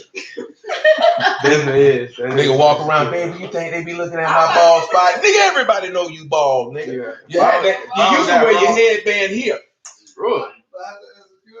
For real, nigga, just cut it Because off. that's y'all said that's it. That's it. Is Be it? content. Be thankful. Be happy. It was over. You All insecurity is that you're not confident. He wasn't confident. confident. He was confident with it. No, he He wasn't. put the headband on. No, he wasn't. You accepted it. No, he wasn't confident with it. Not with them spray ons he You had. can tell what he was doing. He wasn't confident. He said he stopped. He said he stopped wearing that. He said he stopped wearing the headband for a different reason. But either way it go, he wasn't confident because that nigga was doing the spray. I'm gonna tell you who confident. KD confident. That nigga falls and don't care. That nigga don't brush it. That nigga don't. Nah, he confident. You just don't care, bro. Nah, That's confident. That's confident. You don't care what other people think. You gonna rock out your love. That nigga peasy confident. ball. No cap. Not caring. The fact that you'll put a whole nother nigga hair on your head. That man said a whole You nother confident, man's you head. don't care what That nigga got cadaver hair in his head. No, he don't care about his head. Not that he don't care what niggas think. He don't. No, you got a lot of dudes who don't care about going bald. Charles Barkley went bald, he let it go. Jordan went bald, he let it go. It is what it is. I got to walk around here with this peanut top, and that's what it is. Not my choice, but that's how cards play. You know? But Play your somebody cards. like Deion, So Steve Harvey had that. I don't know what I never believed that was his hair. That nigga tape up line with two No, fingers. he really just went from hair to. And his hair did it. Deion, he wanted his hair back. I wouldn't say that was. I mean, no, because if you talk to a lot, if you That's talk, what the dude. What's the dude on the Giant? The show he do the sports. oh James Brown, oh Lord, that nigga James Brown, come on man, that nigga got the spray in. The nigga on NFL Today, nigga, the nigga on CBS. That nigga got the tape up line. That nigga like this. Come on, brother. I'm talking about that junk sprayed in all back here, man. That junk bad, bro. That junk bad. Oh yeah, Rasheed Wallace was confident too. He let it go.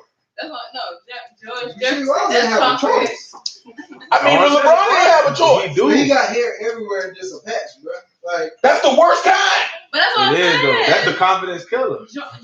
When you like that, George Jefferson. Be friend, but all jokes aside, man. I mean, a lot of men. If you talk to a lot of men who go bald, it rakes away at their confidence. yeah, you like, dang, I'm strong everywhere but here. What about West? Who? West. You know West. West, that thing is. No, Reese. Reese. Oh Lord, we gonna leave that one. That boy. He was confident. Oh Lord, he need to mention people you actually know. He is. That bitch. I can't say that. I can't comment. Maybe he just hold on to the wrong thing. You know, sometimes Let's just move on back. It's one thing to mention people. That nigga mention niggas we know. The man bald, he bald. You know what I mean? Yeah, he need to let. You know what I'm saying? He might see that they breaking on my bald head. You know what I'm saying? He gonna walk. I got a bald head. He need to let that thing go. That's I heard you. I feel like. But shoot, at the end of the day, if he just pull up on Stanley, Stanley gonna be like, but then I lied. Yeah, I mean, He ain't lied. And then West. He ain't lied. He ain't lied at all. Come on, y'all. Let's come back to this Ecclesiastes 4, man. Verse 12. We were looking at this earlier.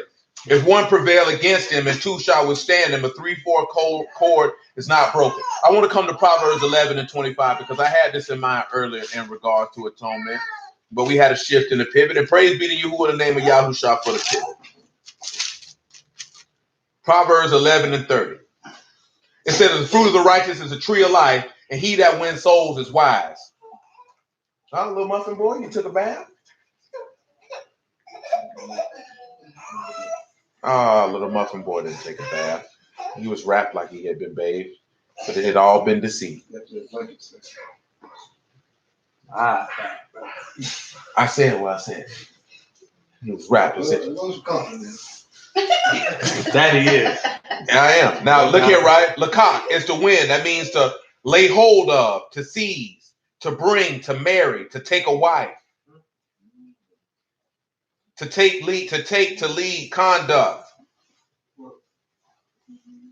Your characters are Lamad, Kuf, and Kai. This is a word you should be familiar with.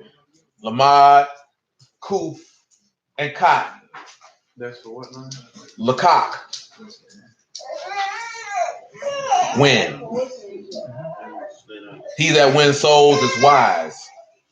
So remember, right, at the end of the day, dealing with the word, if you ain't winning souls, are you really wise? Because you ain't winning those souls. Pause. And in Luke 15, I'm not mistaken. What did he say to Malachim do? They rejoice. They rejoice because of what? One sinner. One sinner repented. That means you would have taken hold or married or seized or won a soul. What did James write in his epistle? He says if you can convert the sinner from the error of his way, you covered a multitude of sins. You won a soul. You ain't winning souls because you tell somebody they Israel. And if a nigga say that is winning a soul, I'll look that nigga in the face and tell him he the dumbest nigga in captivity. Literal fool, an idiot, an imbecile, an ingrate, if you will. A person of low grade intelligence and spiritually retarded and molested. Because what is it? He didn't say an angel will repent for every person who find out they Israel. He said the angel will rejoice because of every soul that will repent or turn or shuv or convert. Well, how else can you convert unless the gospel is known? But notice what he said, the fruit of the righteous is as a what? Tree of life. Remember, we were talking about the tree of life earlier. We're going to go back and look at that because that was the hope and expectation. So the tree of life, if the fruit of the righteous is a tree of life, that means the prevail or the fruit of the righteous bring forth eternal life. So that means they speaking of spiritual things and not carnal. Because the weapons of our warfare are not carnal but spiritual, to tearing down the stronghold. But niggas don't want to have that conversation. Because to have that conversation, you got to lean on Elohim. That means the focus got to come off of you and go on to him. That's why we looked at all the stuff with atonement and him reconciling sins, because you got to look at him. What did he tell you in Isaiah 45? Look unto me, all you ends of the earth, and be you saved. He said you got to look to him. But we looking everywhere else. That's why we read that verse in Deuteronomy 32, referencing Daniel chapter 12. This thing ain't going to end till your power gone. See, you think you got strength and power. Because I can plant vineyards. If I can fields and all that, and y'all laughing at you. You think that's power, nigga? You think that's power because you can grow some crops? Nigga, don't you know I can make it stop raining? Don't you know I can send locusts and cankerworms to eat all your crops? Our people don't even think in that fashion. Nigga talking about you need all this money and economic power. Damn fool. The whole system is debt notes. It's fiat currency. So you can't actually build actual wealth in the construct of the economic system. Now that would be impossible. And Yahuwah set it up. So you'll have to look at him. Can you really build? I think I got one on my person. Can you really build wealth with something that literally says on it, Federal Reserve note? That's what it says, a note. A note is a sign of debt. It's a sign of debt. So how can you build wealth with debt? You can't. And that's what, again, that's going back to things that we said months ago, perspective. That doesn't mean that you can't work to build certain things to want to bequeath to your children. It's having perspective. Because if you don't have that proper perspective, then you wouldn't be able to teach them that they would have the proper perspective to keep those reserve notes in their proper place. Son, this is a debt note, a tool. We use it as a tool to be able to accomplish this. Because this will make this increase because of how the economic system is set up. Therefore, son, if you understand that, you would never put your trust and your hope and your expectation in something that is faulty. You know what I'm saying? See, we put our trust and hope and expectation in things that are faulty. The system is faulty. So you can never trust that because it's a society built on debt. So you can't ever trust that. If we were still using gold and silver, that'd be a different conversation. If land and crops was still wealth, that'd be a different conversation. Land is still wealth to a certain extent, but it's valued by the debt notes, which kind of balances out the wealth aspects of it that it has, because its value is based off debt. You know what I'm saying? Somebody tell you my house is worth $300,000. Well, the house can go up in 4 or 5 years in value because of inflation of the debt notes, because that's what's making the value go up.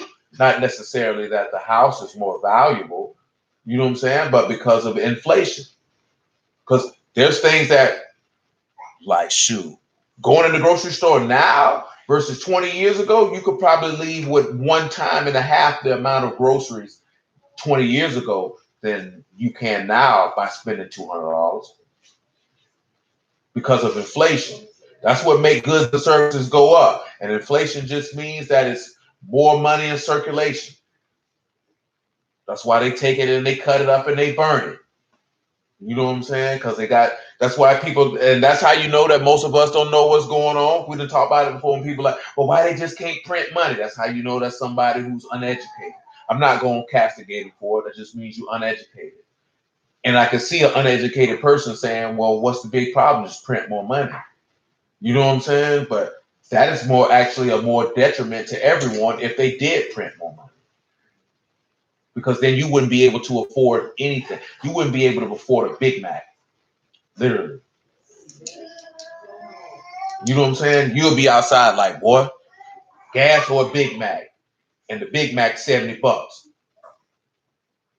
And you be like, boy, I remember you could get a Big Mac for $5. Like when you hear people say in my day, and you look, he's just old, but that's inflation. You know what I'm saying? Like inflation is that bad that only since 9/11, only 18 years ago, gas was literally under $1. That joint was literally like, before 9/11 happened, that joint was literally like 95 cents a gallon. I remember those days. Literally. And we used to just get $5 and put it in the car and ride around all Duval County smoking reefer. And it didn't make no difference. We didn't have a lot of money. We could ride from the south all the way to the north, out east, and back to the south, and still have some gas. 9/11 hit, gas ain't been under $1 since. They had some little thing say happened in the Middle East, and gas here went up to about $2.45 and then dropped immediately thereafter. Now it's down to back what it was before that happened. Now they're saying they're going to impeach the president. I seen a nigga go on the page yesterday get emotional because he said the president got impeached. And I'm like, nigga, he was like, ain't no president ever been impeached. I'm like, nigga was like, nigga, Bill Clinton was impeached. What are you talking about? And nigga was like, oh, when you get impeached, you get put out of office. So clearly you're uneducated. Bill Clinton and Andrew Johnson are the only presidents in the history of the United States of America who have been impeached. Google said Nixon did not get impeached. Nixon resigned before they had an opportunity to impeach him. Google doesn't say that. Bill Clinton gave it. He had that chance, but impeachment is nothing but the Did not. Yeah, impeachment is not. But impeachment is nothing but the equivalent to being formally charged in criminal court. That's all that is. It's the reading of charges of misconduct against a public official. It doesn't mean that you're going to be put out of office. It just means that there's charges being brought against you. Andrew Johnson got brought up on charges and he beat it. And then Bill Clinton got brought up on charges and he beat it. Nixon would have been the second one, actually. But like I said, they gave him an opportunity to resign and he resigned. I'm just saying, I asked Google gonna say something else. Well, what did Google tell you? Said that it was Nixon and Johnson and Trump would be the third one if it happens. Well, Google lied to you. Because Bill Clinton definitely was impeached in 1997. I told his brother that too. I said I thought it was Clinton. He was like, no, man, we actually got to see this thing. Richard Nixon was not impeached. Richard Nixon resigned. He only served a 6-year term, and he resigned because he kept saying, "I'm not a crook." And then he had this iconic photograph of him getting on the helicopter when he resigned and doing all this here. But again, that's just formal. And all they did with Trump is that they began in formal proceedings to bring charges of misconduct against him because they said he did something with the Ukraine. Now, remember, everything is organized and set up. So if they did that, it's only because there's someone who's of a higher ranking who Trump is pissed off, and they're trying to get him back in line. That's it. You know what I'm saying? See, Richard Nixon, they all knew that was going to happen. That went a little bit too far. You need to go about your business. You wanted to be president. We told you we'd let you be president. And because Nixon ran for president once before and he lost. He lost to John F. Kennedy. You know what I'm saying? They blew his top off. You know what I'm talking about? Literally. Ain't no pause on that. In the drop time. They blew his top off, literally. You know what I'm talking about? Executive order, silver certificate. That's when They say that he did that. I haven't seen that. No, I take that back. He signed an executive order to take the feds out of take the Federal Reserve out to play, and they blew a top off literally because they opened that back. That nigga whole head exploded like a watermelon. Yeah, it was a month later. You know what I'm talking about? And then they put in Lyndon B. Johnson, who was one of their people. Yeah. He reversed that executive order on the flight with this man's dead body in it. Body wasn't even cold. You know what I'm saying? And went about their business. Nixon took his place. And then they put Gerald Ford in. Gerald Ford was a high-ranking Mason himself. This is why he was his running mate. Gerald Ford decided not to run because George Bush ran against Gerald Ford and he lost. You know what I'm talking about? And that's how Jimmy Carter came into play. And then George Bush resurfaced when Ronald Reagan ran again. And Jimmy Carter is still alive. I'm talking about looking like the undead. You know what I'm talking about? Come on, sounds like an ad-lib. He's still alive. He's still alive. He beat out George Bush. George Bush was older than him. George Bush was looking decrepit. He should have died. No good bastard. There's a nice cozy place in hell waiting for him. He said Kobe. Right. That man didn't want to repent. If the offer was made by Yahushua himself and a legion of Malakim, I'm straight. I'm gonna roll with my father. That's an evil man. George Bush made his decision a long time ago to forsake the way of salvation, and he was cool with it.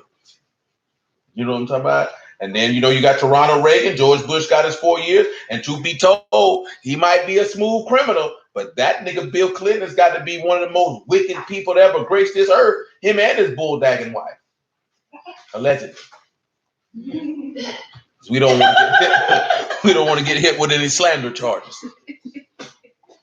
But you see any woman wear pantsuits like that, you know she a lesbian. You know what I'm saying? I ain't never seen her. You ain't never seen Hillary Clinton? I mean, I seen her on the podium, so I seen her pop up. I ain't caught a whole bitch. I ain't caught a booty in no pants. That nigga stayed with a pantsuit. Steve Harvey collection. Call her blue cheese. That's what she said. Dress. You know what I'm talking about? Dressing women's vaginas. Oh Lord. Yeah. Like how we always say how these niggas know what the plan is and all that stuff. I'm talking about the politics and all that. How come these niggas that presidential debate and all that? Like why these niggas go through that if they know who they're gonna pick? Because it's for show, man. Narrative. Yeah, tell a story. Like so all them niggas that's on the All of them may not know. At least two people got to know the play. I mean, well, some know. They may all know. But for the most part, it's a narrative. It's to push the storyline. I mean, you don't get the story. Oh, no, some of them go hard, but you got to take into account. Just because people are part of a plan don't mean they like each other. Don't mean they like each other. They could have some serious dislike for one another. They be making promises, too. That's why a lot of times you should be the same person. Remember? Like you said, nigga lose and be like, it ain't your time. I got you on the back end. Easy. No, they do that, bro. Yeah. I've seen a Chinese nigga running for president. Like, I mean, they'll let some people in. They got to make it look real. You need to really be like, man, I'll be that president for you. But, no, they just got to make it look real. But I'm just thinking like the time and energy niggas do. Well, some people ain't really a part of it, but they have to sell it to you to make you feel like you're a part of the process. They like that money. 9 times out of 10, they get sponsored by somebody to run. Yeah, but right now I'm gonna lose at the end of the day. Why? Because it could. It's your money. It's not your money. 2, it allows people to know who you are, to put you in other places, to do other things. Sometimes they just ask you to do it. Yeah, and you just with it. They just come at you. That makes sense. They do that. I mean, it's a multitude of things. They might come at you. Hey, Jim. Hey, buddy. I need you to be a Republican runner right now. Chris Rock, hey, we want you to run. Yeah, that's just like in they New do York. stuff like that. The dude the mayor ran for president. Rudy Giuliani. They probably had a system like we'll that pass makes such To a some people, you listen to them, you know they're not apt. You got to realize something, right? Trump ran for president multiple times, never won the nomination. Yeah. That's why I said that. And he once ran as a Democrat. He ran as a Democrat in the 80s. You know what I'm saying? So this is normal stuff. It's narrative. It's just a story. It's storytelling because they gotta have a story to tell on the nightly news. Yeah, the debate. That's storytelling. They gotta do that. That nigga that ran, I know the nigga that ran. Ben Carson, and he got a place in the presidential cabinet. Yeah, and he'll That send makes you sense in though, what y'all said, like, being It's all- brand known. So It's not even just being brand known, it's storytelling. And if you decide to be a part of the story, then wink, wink, nod, nod, we'll do something for you. Supply some young kids for you to sample and some good drugs and go about your business. Yeah. For real, because it's the same people that's writing the speeches, same So people you that's get out of jail free card, but turn of the head card. Yeah. We heard you got this going on. You want to run with it's okay. Going Yeah, for you. we'll Make sure pass you all right. it on. We'll make sure you keep No, that I mean, going. it's not really that. It doesn't matter if they know the plan all the way around the board anyway. It's pushing, but it's just narrative. You don't need to go no further than this narrative because I have to sell the lie to you. I have to sell this to you. So I just can't have a couple people like, hey, y'all niggas vote don't count for real. I gotta sell it to you. I gotta sell it to you. Where we were going at though. So I expounded on the point I wanted for that. Yeah, at 30. So you're looking at winning souls. Because at the end of the day, to win souls, you have to push a narrative. And the narrative has to be the gospel. You know what I'm saying? Thankfully, that narrative is not held by a lot of people. Because what did Paul tell you? That a steward must be found faithful. A lot of people are not faithful enough to carry and hold something that precious. But we looked at something earlier. Remember we mentioned Gad, a truth shall overcome, but he will overcome at the last. Let's take a look at Job 19. These people do a lot of things, got a lot going on, play a lot of games. Yeah, just like Obama, and then if like all those people be related. Al Gore ran, he didn't win because he was never supposed to be president. Why that happened with George Bush, because there was a mishap.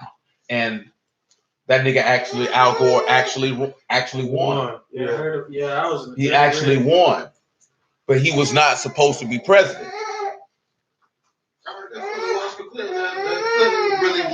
No. With Clinton, they said she won the popular vote. He crashed her in electoral college. Al Gore actually won. He actually won. That's why y'all were young. That's why that went down here. Because he won. And this was the state that was going to allow whoever won this state was going to win the election. Al Gore actually won. And Jared Bush was the governor. Yeah, I mean that, but it didn't matter who the governor was, because that was going to go the way they wanted it to go. You know what I'm saying? So you saying niggas should have saw that your vote really. I mean, but they're going to put whoever they want to put in, regardless. They always have and they always will. All you have to do is research Franklin Delano Roosevelt when he tells you that no president is elected, they're all selected. When you're running a system that is hell bent on pushing your agendas, you cannot leave something like that up to chance. I mean, because you got to think when America started, niggas wasn't voting. Like, it was whoever created America, quote unquote, and they put who they wanted. They put who they wanted. When you're working an agenda, you can't leave that to chance, because you can't have somebody in an office that you can't control. That's no different than with Yahuwah. Yahuwah told you that don't go be making watchmen out of your own coast, putting on your own people in there, because that's somebody that I don't control. And if I don't control them, then guess what? They're a wild card. And that's what you've seen with so many wicked kings and things of that nature, because they were not people who Yahuwah chose that he could control. They became kings because the lineage denoted that they had to be kings. He had no intent on giving Yasharal a kingdom. Well, he did, but he didn't, because that was the plan from the foundation. But when you look at actual going down, he wanted one kingdom in the house of David to be over that.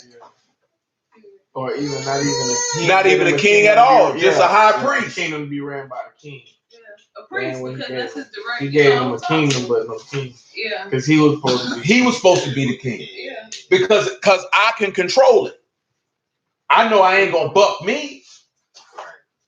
But because the people, remember what he told Samuel? He said, don't be offended. It's me they reject. They don't want me to be their king. He said, be easy. It's all good. I'm going to give them what they're looking for on the back end. You know what I'm saying? And that's what Saul came in at. And Saul could not be controlled because Saul was going to do what he wanted to do. He wasn't down with the program. David could be controlled because he was down with the program. Solomon could be controlled. He was down with the program. And then he slipped. And when he slipped, that opened the way for men who could not be controlled. But that to open the door for Yahushua, who was going to be controlled. How was he going to be controlled? Because he yielded himself over to his father's instructions. I'm going to do exactly what my father tells me to do. I'm going to implement every program that my father, he set men up, and then have men who he set up, set men up. Because I have someone who can't be controlled. And that's how they operate. Because at the end of the day, it's not elected officials, it's a monarchy under a different name. And you can't place people in. And at the end of the day, a president is nothing but a CEO. And you want to make sure you put in a CEO who's going to further your agenda. Because he's the agenda of the shareholders. Because America's a corporation, they have shareholders. And ain't no company is going to put in a CEO who is not going to maintain the interest of the shareholders. You know what I'm saying? Well, Yahuwah, the kingdom, our kingdom, Yahuwah was the shareholder. So that king or that high priest was the CEO over his company, and they weren't maintaining his directives. Because like I said, if you have a corporation, that's why, and I use the WWF as an example, because once he incorporated, they changed their whole business model and product because he had to answer the shareholders and sponsors. You can't do what you want to do anymore. Because if these people pull their advertising money or pulling their shares, that takes away from the money that you have in your company. Because these people who buy your stocks actually fund your company now. So you have to answer to them. See, that joint's a little different when you own when you become a public company. Because you still public, but you got to answer to somebody else because you're not putting the money up anymore. The shareholders, the stockholders, they putting the money up. So you got to answer to them. Now imagine Yahuwah having to answer to somebody, but the king or the high priest got to answer to Yahuwah because he the one put the money up. So how you gonna tell me what you gonna do and what you not gonna do? And that's how presidents are and prime ministers and all of that. You got to answer to your shareholders. And if you don't want to do what the shareholders want you to do, you get fired. And in their instance, they die or they go to prison. You know what I'm saying? Because these people will destroy your life. No different than Yahuwah. Yahuwah said, oh, you want to listen? I'll kill you. How many kings did he kill who didn't answer to him? And he does the same thing to these people. All they do be doing copying. How many politicians you have seen get humiliated? Manasseh got humiliated, and what did he do? Humbled himself and answered to his shareholder like he's supposed to. You just a placeholder, son. As Dame Dash used to put it, you a quarter water. You don't own nothing. You just taking care of somebody else's money. That's why the book say when you judge, you don't judge for man, you judge for Yahuwah. Because this don't belong to you. You holding somebody else's money and making decisions with somebody else's money. You can't do what you want to do. Job 19. Little muffin boy. Muffin boy, 1906. He said, y'all got me out here late at night. Ain't shooting me no bottle. I usually be drunk on milk this time of night. So you coming through with the yak or not? He trying to fight. Say, I'll be asleep when they give me some yak. 1906 Job. Know that Elohim have overthrown me and have compassed me with his net. Behold, I cry out wrong and I'm not heard. I cry aloud, but there is no judgment. He hath fenced up my way that I cannot pass. He set darkness in my path. He stripped me of my esteem and have taken the crown from my head. He have destroyed me on every side and I'm gone, and my hope have he removed like a tree. So remember, we looked at that in regards to the Garden of Eden. Destroyed on every side, and his expectation of everlasting life through the tree of life is gone. Now let's continue. He also kindled his wrath against me. He counted me unto him as one of his enemies. Was Yahushua not counted as one of his enemies? And he repaid him to his face, just like he said in Deuteronomy. He said his troops come together and raise up a way against me and a camp around my tabernacle. That's when you come out of me as a thief with swords and staves. They encircled his tabernacle. He had put my brethren far from me. My acquaintance are estranged, truly estranged from me. My kinfolk have failed me. My familiar friends have forgotten me. And they that dwell in my house and my maids count me for a stranger. I'm an alien in their sight. All because he's seeking to cover up that breach and stand in that gap. Because he was wise, because his objective was to do what? To win souls or to take hold and to seize, to grab people, to bring them back to Elohim. Remember, the fruit of the righteous is a tree of life. Let's look at that word for fruit.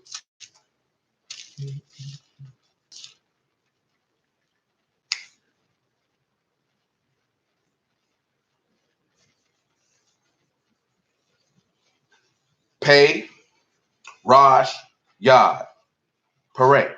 Offspring, children, progeny, fruit of actions. So your actions. Well, now you got Pei, Rosh, and Yod. Proceed. Did that. Yeah, we've done it before. But it was just reiteration. No, it's similar to another word, but not the same. I thought it was lovely. No, I didn't use it, but we've done the word parade in the past several times for fruit. You see, if you got that parade in there, what you got in there? You got that pay, that word coming into play. And you got that Rosh, you got the highest again.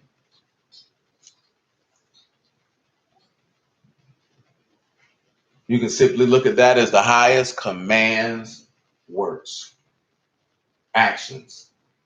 And what are those actions? The just shall live by their faith. That's what he commands, that you live by your faith. This is how that's the fruit of the righteous. That was the fruit of Yahushua. Because what was he rewarded by? For, I should say. It was for his belief. Because he knew that he would not suffer the Kadash one to see corruption in order to make reconciliation for the sins of the people. 2 Corinthians chapter 5. See, what I would think about the other day, man, I would ride down King Road. I seen one of them old houses, man. And I'm like, these streets look a lot different than somebody who lived at the time that house was built. That house was probably built in the early 1900s. You know what I'm saying? And people steady going on, and they may have died and their souls were not atoned for because they didn't accept the reconciliation of the blood of the Lamb while they still had breath in them.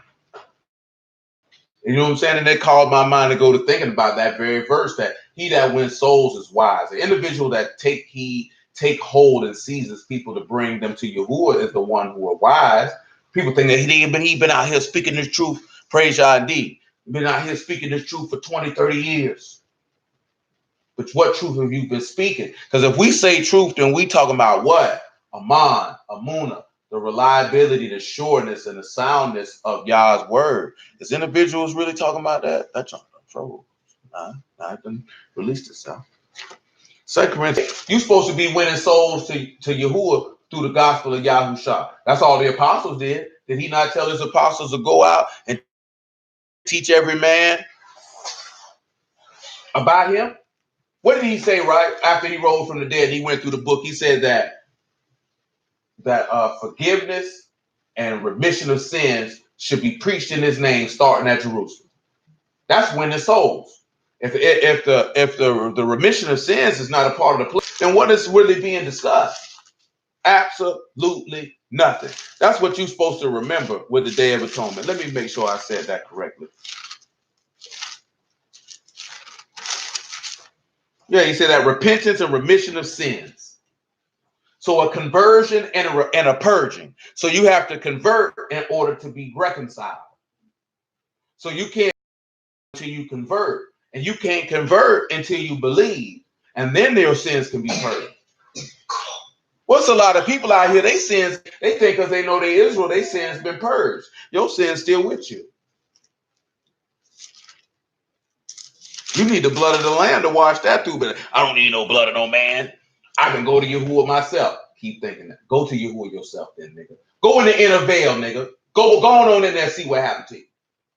Because he said if you go in there outside the time of year you supposed to go in there, or you ain't got no business going in there, you gonna die. So that lets you know somebody has to make an atonement and reconciliation, because you can't step to him and get it done. Not according to Torah. You cannot step to this man and make atonement for yourself. You will die. Somebody else has to go in there and do it for you.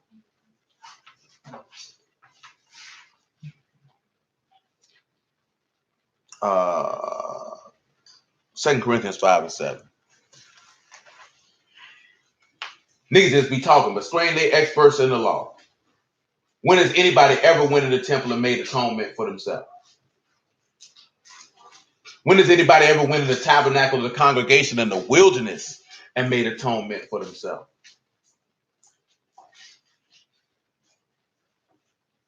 He said, for we walk by faith and not by sight. We are confident, I say, and willing rather to be absent from the body to be present with the Lord. Wherefore we labor, that whether present or absent, we may be accepted of him. For we must all appear before the judgment seat of Mashiach, that everyone that received the things done in his body according to that he done, whether it be good or bad. Knowing therefore the terror of the Lord, we persuade men. But we are made manifest unto Elohim, and I trust also are made manifest in your conscience. For we commend not ourselves again unto you, but give you occasion to esteem on our behalf, that you may have somewhat to answer them which esteem in appearance and not in heart. See, that goes back to what we were talking about earlier today too, about he don't look on the outward appearance, he look on the heart. Because a lot of people sit back and they esteem on the outward appearance. And the outward appearance be things that are carnal. Look at all the stuff that brother doing in the community. This, that. Like I mentioned in what niggas was saying with Nipsey. They were esteeming on outward appearance, but Yahuwah look on the heart. That man heart was wicked. I don't care what you say. I don't care what you felt that nigga was doing. Y'all looked at him and said that nigga was wicked. What made him wicked? Don't matter about no fornication, no idolatry, none of that. He didn't trust and believe in Yahuwah. That in itself is wicked in y'all's eyesight. Before you even get to actual actions that an individual commits that are good or bad, he wasn't a servant of Yahuwah. But you notice it, and this is bruised I'm talking about. Men who's supposed to be upholders of righteousness saying that Yahuwah accepts all these niggas because you want esteem and outward appearance and not the heart, because your heart is wicked. So now you won't see, because if you feel like Yahuwah will accept this nigga, then you feel like you can be wicked and do stuff similar and he'll accept you. I don't talk. So you saying Yahuwah won't accept Martin Luther King Jr.? Why would he? Why would he? Why would he? If I'm going by the word. See, you can't do people like, I ain't doing nobody like nothing. Nigga, I didn't know Martin Luther King Jr. That nigga was dead 12 years before I was born. So I don't have I can't have a personal issue with a man I never met. But if we go by the facts, this nigga was an idolater and an adulterer. According to what if he repented? How? How? The nigga was cheating on his wife and now he got killed. Did you say you Allegedly. back and forth with somebody about Muhammad Ali or something like that? No, nigga went back and forth with me about Malcolm. Oh, no. I'm like, bro, coming up, I like Malcolm X. But nigga, that nigga died worshiping a rock. But you can't enter into Yahuwah's king. But see, you know why? Because ain't nobody guess what? How this nigga getting in and he ain't had the gospel? Them niggas wouldn't have been talking about black empowerment and black come together. Yahushua would have been the basis of everything that came out of their mouth. You know what I'm saying? Of course, if we're going to believe the word, then we got to believe the word. But you know what niggas get caught up in? Cult of personality. You know what I'm saying? So you get caught up in the image and personality of the person that you could care less if the individual lines up with Yahuwah or not. Because you looking at outward appearance. The brother did a lot of good, strong works. Okay. Not denying any of that. Not saying I don't have a personal problem with Martin Luther King. Martin Luther King, as forth as what he was doing, you know, they say some of that stuff was staged. Probably was. You know what I'm saying? But, you know, was his intentions good? More than likely. Was the man wicked? Absolutely. And this is, niggas gonna find out, because I done told y'all recently, they gonna release them the FBI files in a minute, and you're gonna find out that this man was nothing like how they put him out there to be. This man was a philanderer and a drunk and a hypocrite. And niggas don't care. He stood for social justice. That's why niggas feel like that about Colin Kaepernick. I'm just telling you. Why? Because niggas esteem. All Kaepernick had to do was grow an afro and put on a Malcolm X t-shirt. He fucking struggled, bro. That's the thing. So suggestive. He kneeled for us, bro. That's what a nigga said. He kneeled for us. That nigga got on his knees to suck a penis and you was happy about it. What else you on your knees for? Ain't no Paul. That's what he did. That nigga on his knees, mouth open. Asking for a job. Asking for a job. Oh. Definitely was still down there. Asking for a job, that's a dope. Shoot. That's a favorite for him, not for me. Definitely not. He the one on the knees. Please, Mr. White Man. So he was doing. That's what he doing. It sounded good. So he was asking for a job. But guess what though? But guess what niggas say? Y'all ain't gonna boycott the NFL. Kaepernick kneel for us. Surely you need a God. Surely. He need for us. This nigga ain't did nothing for me. He got fired because you gonna do that on the job. He didn't even get fired. That nigga voluntarily quit. Yeah. That nigga opted out of his contract. That nigga voluntarily quit. Thinking the nigga gonna pick it back up. How you feel sorry for a nigga who quit? Nobody fired this nigga.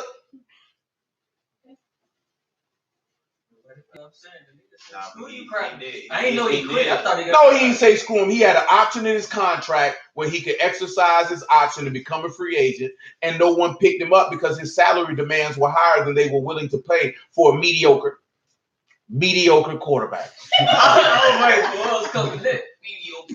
No. Mediocre quarterback. What you gotta say? Richard Sherman did. Okay. He did like a crap. I didn't know. I thought You want the best quarterback in the league?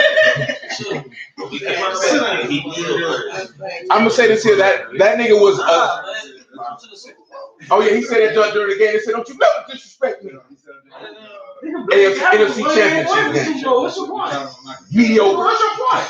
Mediocre wide receiver. Yo, what's the I'm just saying, you was like, you got a Super Bowl. I'm like, You can't even find that. No, but I'm just using that. I'm just using that as a point. Clearly that nigga got so excited. But keeping it, hey, everybody rated on there. Keeping it there. I'm using that as an example. I'm just using that as an example of how easily black people can be manipulated because you don't believe and trust in your God or don't even know your God. That you would be happy that, you know what I'm talking about? And you say that he got on his knees for black people. You can be on your knees to worship Elohim, but my point is this, is that you saying that he did something for people, when this day, this is when we commemorating what someone actually did for your people. Because this nigga ain't did nothing. Reconciling did he do? How can you be reconciled to a people that has no desire for reconciliation? They have no desire for reconciliation. As in general, we're not saying as individual people of other races, because that would be foolish. But in general, the United States of America has no desire to reconcile with you at all. You know what I'm saying? But you know what, nigga? He gave clothes to the homeless, and he took a camera crew with him. He got his reward. I'm not impressed. That's what I'm talking about. If you live by Yahuwah, there's certain stuff that nigga, it's cool. But I know in heaven, that means nothing. Because Colin Kaepernick cannot redeem you nor make an atonement for you. So screw him. He needs an atonement. He needs to be reconciled. Just like I need an atonement and I need to be reconciled and you need an atonement. But truth be told, if you've been immersed, you no longer need an atonement. You've been reconciled for it, unless you're just a hypocrite. Then there very well be no sacrifice for sins for you. Just a sort of fearful look of the wrath and indignation to come. But nevertheless, you know what I'm saying? I'm just using that as an example because black people don't want the salvation of Elohim. They want a man to do it. That's why they'll serve the beast. That goes again, right? What did he say? I come in Yahuwah's name, or my father's name, my Abba's name, you receive me not. If another shall come in his own name, him you will receive. Colin Kaepernick came in his own name. They received him. They received it. Did he not come in his own name? They received him. Malcolm X came in somebody else's name, and you received him. And Martin Luther King just came. Pause. He just came. You know what I'm saying? On a whole lot of white prostitutes. He came in the name of Jesus. And the name, he didn't even come in the name of Jesus. He was just like, I saw on that mountaintop and I seen the promise. I might not make it with you. Yeah, where did that nigga come from? That nigga Reverend Dr. Martin Luther King. What? But I'm just saying. His name is Martin King. What church he was over before? Ebenezer Baptist. Ebenezer Baptist. For how long? 2.5 minutes The and, greater and 3 coffee cakes. That's what I'm saying. Was he how long was he over the country? He never was, truth be told, historically. Thank you. That's all I'm saying. He never was. Down playing the shepherd though. His shepherd. And that nigga was a Gillist, all right. He was playing Canigulus all across the United States. He was a prophet. He had a dream. He had a dream. I hate every Hebrew walking that try to make that verb be by him. You no good, ignorant. I'm talking about you ignorant. I dreamed. Because he ain't even write that. He didn't even write it. I have dreamed. Ralph Abernathy wrote it for him. I'm lying, but he might have did though. I have dreamed. When he said it, it came out of his mouth. I mean, yeah, any politician, any politician that's do a speech, they don't write that. Very few politicians write their own speeches. That's just how 9 times out of 10. That ain't even that. 9 times out of 10 is because that's public relations and that's narrative. And a lot of them don't have the skill to write it, but they have the oratory skills. Bill Clinton is an orator. Barack Obama was a supreme orator. You know what I'm saying? And that's someone who has the ability to who is very, very articulate and charismatic at the same time. Malcolm X was an orator. You know what I'm saying? And so was Martin Luther King. Elijah Muhammad was not that good of an orator. He was not that good of a speaker. You know what I'm saying? So because someone, Adolf Hitler is an example of someone who had very strong oratory skills. You know what I'm saying? People who have that ability to speak. Like I told y'all, the book is listed in that book. He's listed as one of the 18 seducers as a charismatic. You know what I'm saying? Because that's how Jim Jones was able to do what he did because of charisma. That's why we was talking about that a while back. People who are charismatic, people are drawn to them. You know what I'm saying? And they don't really have to do much. Bill Clinton is very charismatic. Very, very charismatic. Because somebody asked, is there on my page the other day, is there any such thing as a master manipulator, or are people gullible? And I'm like, clearly you're very inexperienced in life. You know what I'm saying? The reason why I say that, because I told her manipulators work off of emotion. You can't manipulate people who are emotionally stable and mature. But if you are emotionally unstable and emotionally immature, then a manipulator can manipulate you in any shape, form, or fashion, because all they have to do is push your triggers. They hold your keys, as they say, with mind control. You know what I'm saying? So if they know your triggers, if they know your buttons, that's what we were talking about in regards to when they put out the thing with the Central Park 5. They know that most black people are emotionally immature and emotionally unstable. So they know that they can put things out there to possibly trigger you, to push you to behave in the fashion that they desire you to behave. That is a form of manipulation. That's why they use the media and movies and music and things of that nature for the purpose of manipulating and moving the population. This is why homosexuals and transgenders are easily accepted, because they manipulated the emotions of the people to cause you to accept it. So to say that there's no such thing as a master manipulator is really, you're gullible because you don't think that you can be manipulated. Because that's what the beast is going to do. It's going to use emotion to manipulate. Because all manipulate means is to use deceit for the means of control. That's all it is to manipulate. We can get the actual Webster's definition, but informally, that's all it is. And probably every person in this room at some point in time in their lifetime has manipulated an individual to get what they want, whether it be a parent, whether it be a friend, whether it be a random woman, whether it be a random man. Everyone has done it. No one is exempt. Nigga, I sold drugs. You don't think I done manipulated a nigga a time or two?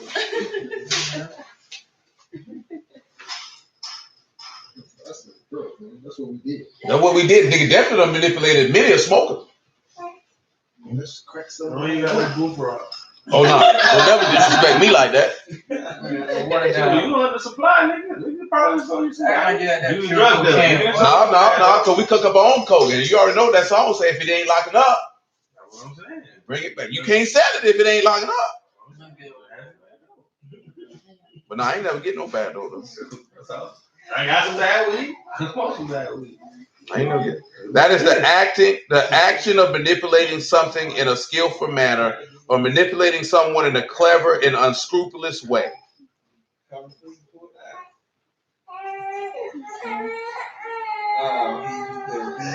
They say they know how to twist words and play on emotions and otherwise manage a situation in a sneaky fashion to get what they want.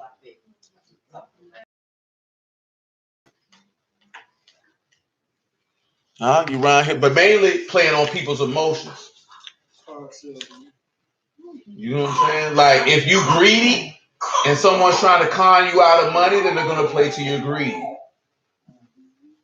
Everybody knows what to do with a young girl with low self-esteem if they're trying to sleep with her.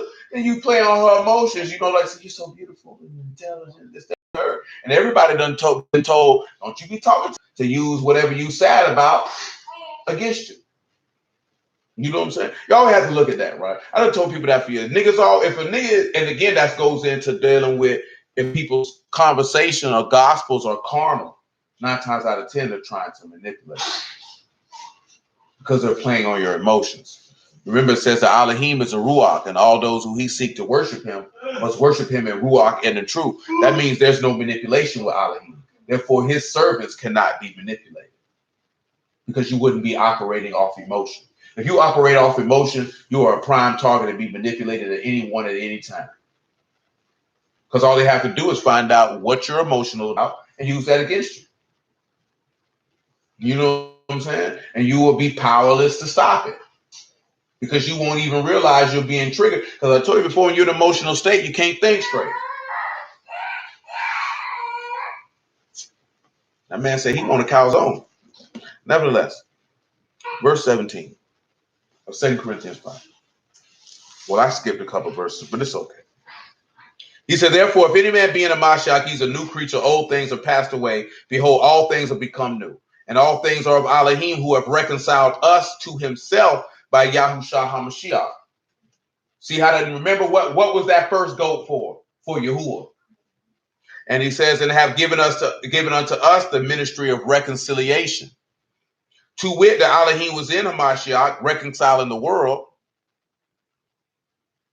unto himself, not imputing their trespasses unto them, and have committed unto us the word of reconciliation. So that means anybody who comes in a Mashiach steed is coming with a message for you to be reconciled or kafar or atone back to Elohim. And if that is not the foundation of the message, then Yahuwah and Yahusha is not in them or with them, nor is the truth or the faith in them. Now then, we are ambassadors for Hamashiach, as though Elohim did beseech you by us. We pray you in the Mashiach steed, be you reconciled to Elohim. For he hath made him to be sin for us who knew no sin, that we might be made the righteousness of Elohim in him. That is the purpose. That was the whole. Remember what we read in Daniel? And this is the fruit of the righteous. And he's winning souls, and we'll of course go into that verse even more. But what I wanted to deal with before we departed, remember how it says that if one prevails against him, 2 will stand, which is to endure, and a 3-4 cold will not be broken. And we started a little bit. So you see the 2 will stand. If one is prevailed over, that's Yahushua who's being prevailed in order to be the atonement. Well, the 2 endure. Well, that's the Father and the Son enduring. Because it's the Ruach that was in it that rose him from the dead, because Abba rose him by his Ruach from the dead. That 3-4 chord is what we started looking at, with that being the Father, the Word, and the Ruach HaKadosh, because these 3 agree together and are one. And you cannot break that. because they all agree in one. It's not no Trinity. It's three entities that agree in one, or how is it stated in another place, the Elohim head, really just the Father and the Son. And that still take us back to that 3-4 chord, I should say, which is Abraham, Isaac, and Jacob, which I told you before, represent what? The Father, the Son, and the Ruach HaKodesh, the offspring of the children. You can't break that because he said, let's look at it, Jeremiah 33. And some of this stuff we're going to use to roll in the tabernacles because, I forgot Wednesday is so I'm not taking Wednesday off. We're going Thursday. So we got Wednesday, Thursday, Friday, Saturday twice, Sunday, Monday, Tuesday, and Wednesday. So yeah, we're just going 33, I believe, towards the end of the chapter.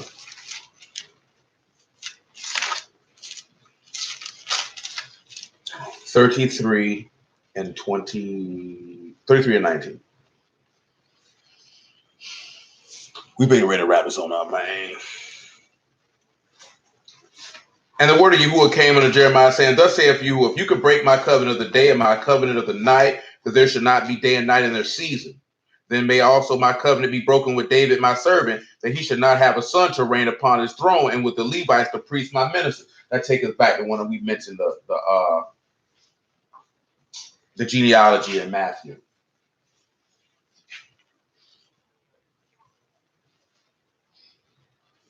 As the host of heaven cannot be numbered, neither the sand of the sea be measured, so will I multiply the seed of David my servant, and the Levites that minister unto me. Moreover, the word of Yahuwah came to Jeremiah, saying, consider you not what this people have spoken, the two families which Yahuwah have chosen, he have cast them off. Thus they have despised my people, that they should be no more a nation before them. Thus saith Yahuwah, if my covenant be with not day and night, and I have not obeyed the ordinances of heaven and earth, and I will cast away the seed of Jacob, and David my servant, so that I will not take any of his seed to be rulers over the seed of Abraham, Isaac, and Jacob, for I will cause their exile to return and have mercy on them. That 3-4 chord can't be quickly broken. He said, if you, because you think that's a quick thing to break the ordinances of day and night, can't break them. So even though one was overcome and two took their stand, that 3-4 chord can't be broken. You're not going to break the will that was set in heaven, and you're not going to break that covenant what he made with Abraham, Isaac, and Jacob. And that's the reason why his people got an atonement for their sins, so that he can reconcile his people back to him. Matter of fact, let's look at that in Luke chapter 1. And not only his people, but all of his creation. That's what I told the brother the other day. I said, you really think that Yahuwah would create somebody and not want them to worship and serve them? How stupid does that sound? Stuff don't even make sense when you really sit back and use a critical mind and not get off your emotion. It's our kingdom. He only showed his word to Jacob. Don't be a fool. Don't let somebody get your emotions flamed up because you upset about a position you put yourself in. You put yourself in that position. Don't never get mad at nobody else about positions you put yourself in. You put yourself in that position. Now you need to learn how to navigate to make the best out of the situation and circumstance that you created for yourself. There ain't no need to be walking around mad, because at that point you're not being accountable for your role in a situation and circumstance. If you made a bad choice, own that and then work with it. But I'm not going to be walking around mad with, I hate the white man. The reason we in captivity. That white man that had nothing to do with what we had, what got you over there. He had nothing to do with that. Because he was off in the cut doing what he was doing, mainly hanging out in caves, petting wild wolves and whatnot. You know what I'm saying? Don't get mad at that African man, because he had bones in his nose, drinking cow urine. You know what I'm talking about? And things of that nature. Don't get mad at the Oriental, because they were doing whatever it was that they were doing, because nobody knows what they were doing. Sure. So out of the people who you think were Oriental were really black. I'm talking about the Mongoloid, Down syndrome looking individuals. Nobody know what they were doing. Them people wasn't over there in them lands. Huh? Yeah, anyway. Ehans, Pehans, Alohans. And ain't nobody know what they were doing. They was in the clip too. They were Asian crackers. Yeah, they were somewhere. Mountains of Russia.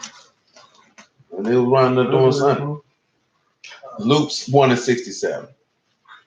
And his father Zechariah was filled with the Ruach HaKodesh and prophesied, saying, blessed be Yahuwah Elohim of Yasharal, For he had visited and redeemed his people. And he raised up a horn of salvation for us in the house of his servant David, as he spake by the mouth of his Kadesh prophets, which have been since the world began, that we should be saved from our enemies and from the hand of all that hate us, to perform the mercy before our fathers, and to remember his Kadesh covenant, the oath which he sware to our father Abraham, that he would grant unto us that we, being delivered out of the hand of our enemies, might serve him without fear, in Kadesh and righteousness before him all the days of our life. And the child shall be called the prophet of the highest, for you shall go before the face of Yahuwah to prepare his ways, to give knowledge of salvation unto his people by the remission of their sins. So he will be able to give them, needed to be a reconciliation. Without the reconciliation, this people is in trouble. But hallelujah for Yahushua in the word. We stop right there. So we touched on what we're going to touch on. Yahuwah willing, we'll pick back up at Wednesday at a regular time at 7:30. And then, as I just mentioned, we'll be running a week straight. So, blessing everybody out of the house, y'all name of Yahushua. Just make sure you understand that the reconciliation for your sake, for you to be reconciled back to Elohim. So it should be a small thing for you to afflict. And I hear people say on this day, afflicting your soul can be anything. I'm going to afflict myself from social media. Go to hell, you ignorant bastard. And when I say the hell, I mean the grave. You just go die. Just go get in the casket. We'll wake you up, and we'll wake you up when the day passes. You need to go get in the casket. And that joint just show you too. Now I don't see as many bruises on my pad. Used to niggas be complaining, oh, I'm so hungry. That means you niggas wouldn't have got on the tree and died, just like he said. He said, for a righteous man, one wouldn't even dare to die. Because if you complaining about humbling yourself in honor of a man who humbled himself and he ain't do nothing wrong, then I know full well you don't love Yahuwah. How's that possible? But of course, a lot of people don't have that thought process of looking at it in that fashion. That man afflicted himself for your sake so that you could be atoned for. So you mean to tell me for 24 hours you couldn't humble yourself for him? If you can't do it, how would you be able to endure all things? It's going to be pretty difficult for you to endure all things if you can't endure a 24-hour period without sustenance. When the law already told you that a man don't live by bread alone, but every word that proceed out the mouth of Yahuwah do man live. So in that regard, you don't believe that you live by faith. So therefore, you don't believe that you have any justification. So therefore, you have no reconciliation, which means that there's no ruach for you. It's just as simple as that. But y'all willing, we'll pick it up on Wednesday. And call it a day from there. So that thing's running pretty long, about 2 hours, 40 minutes. You can tell us you appreciate it. Well, maybe next time. It ain't wrong either. Of course, I appreciate it.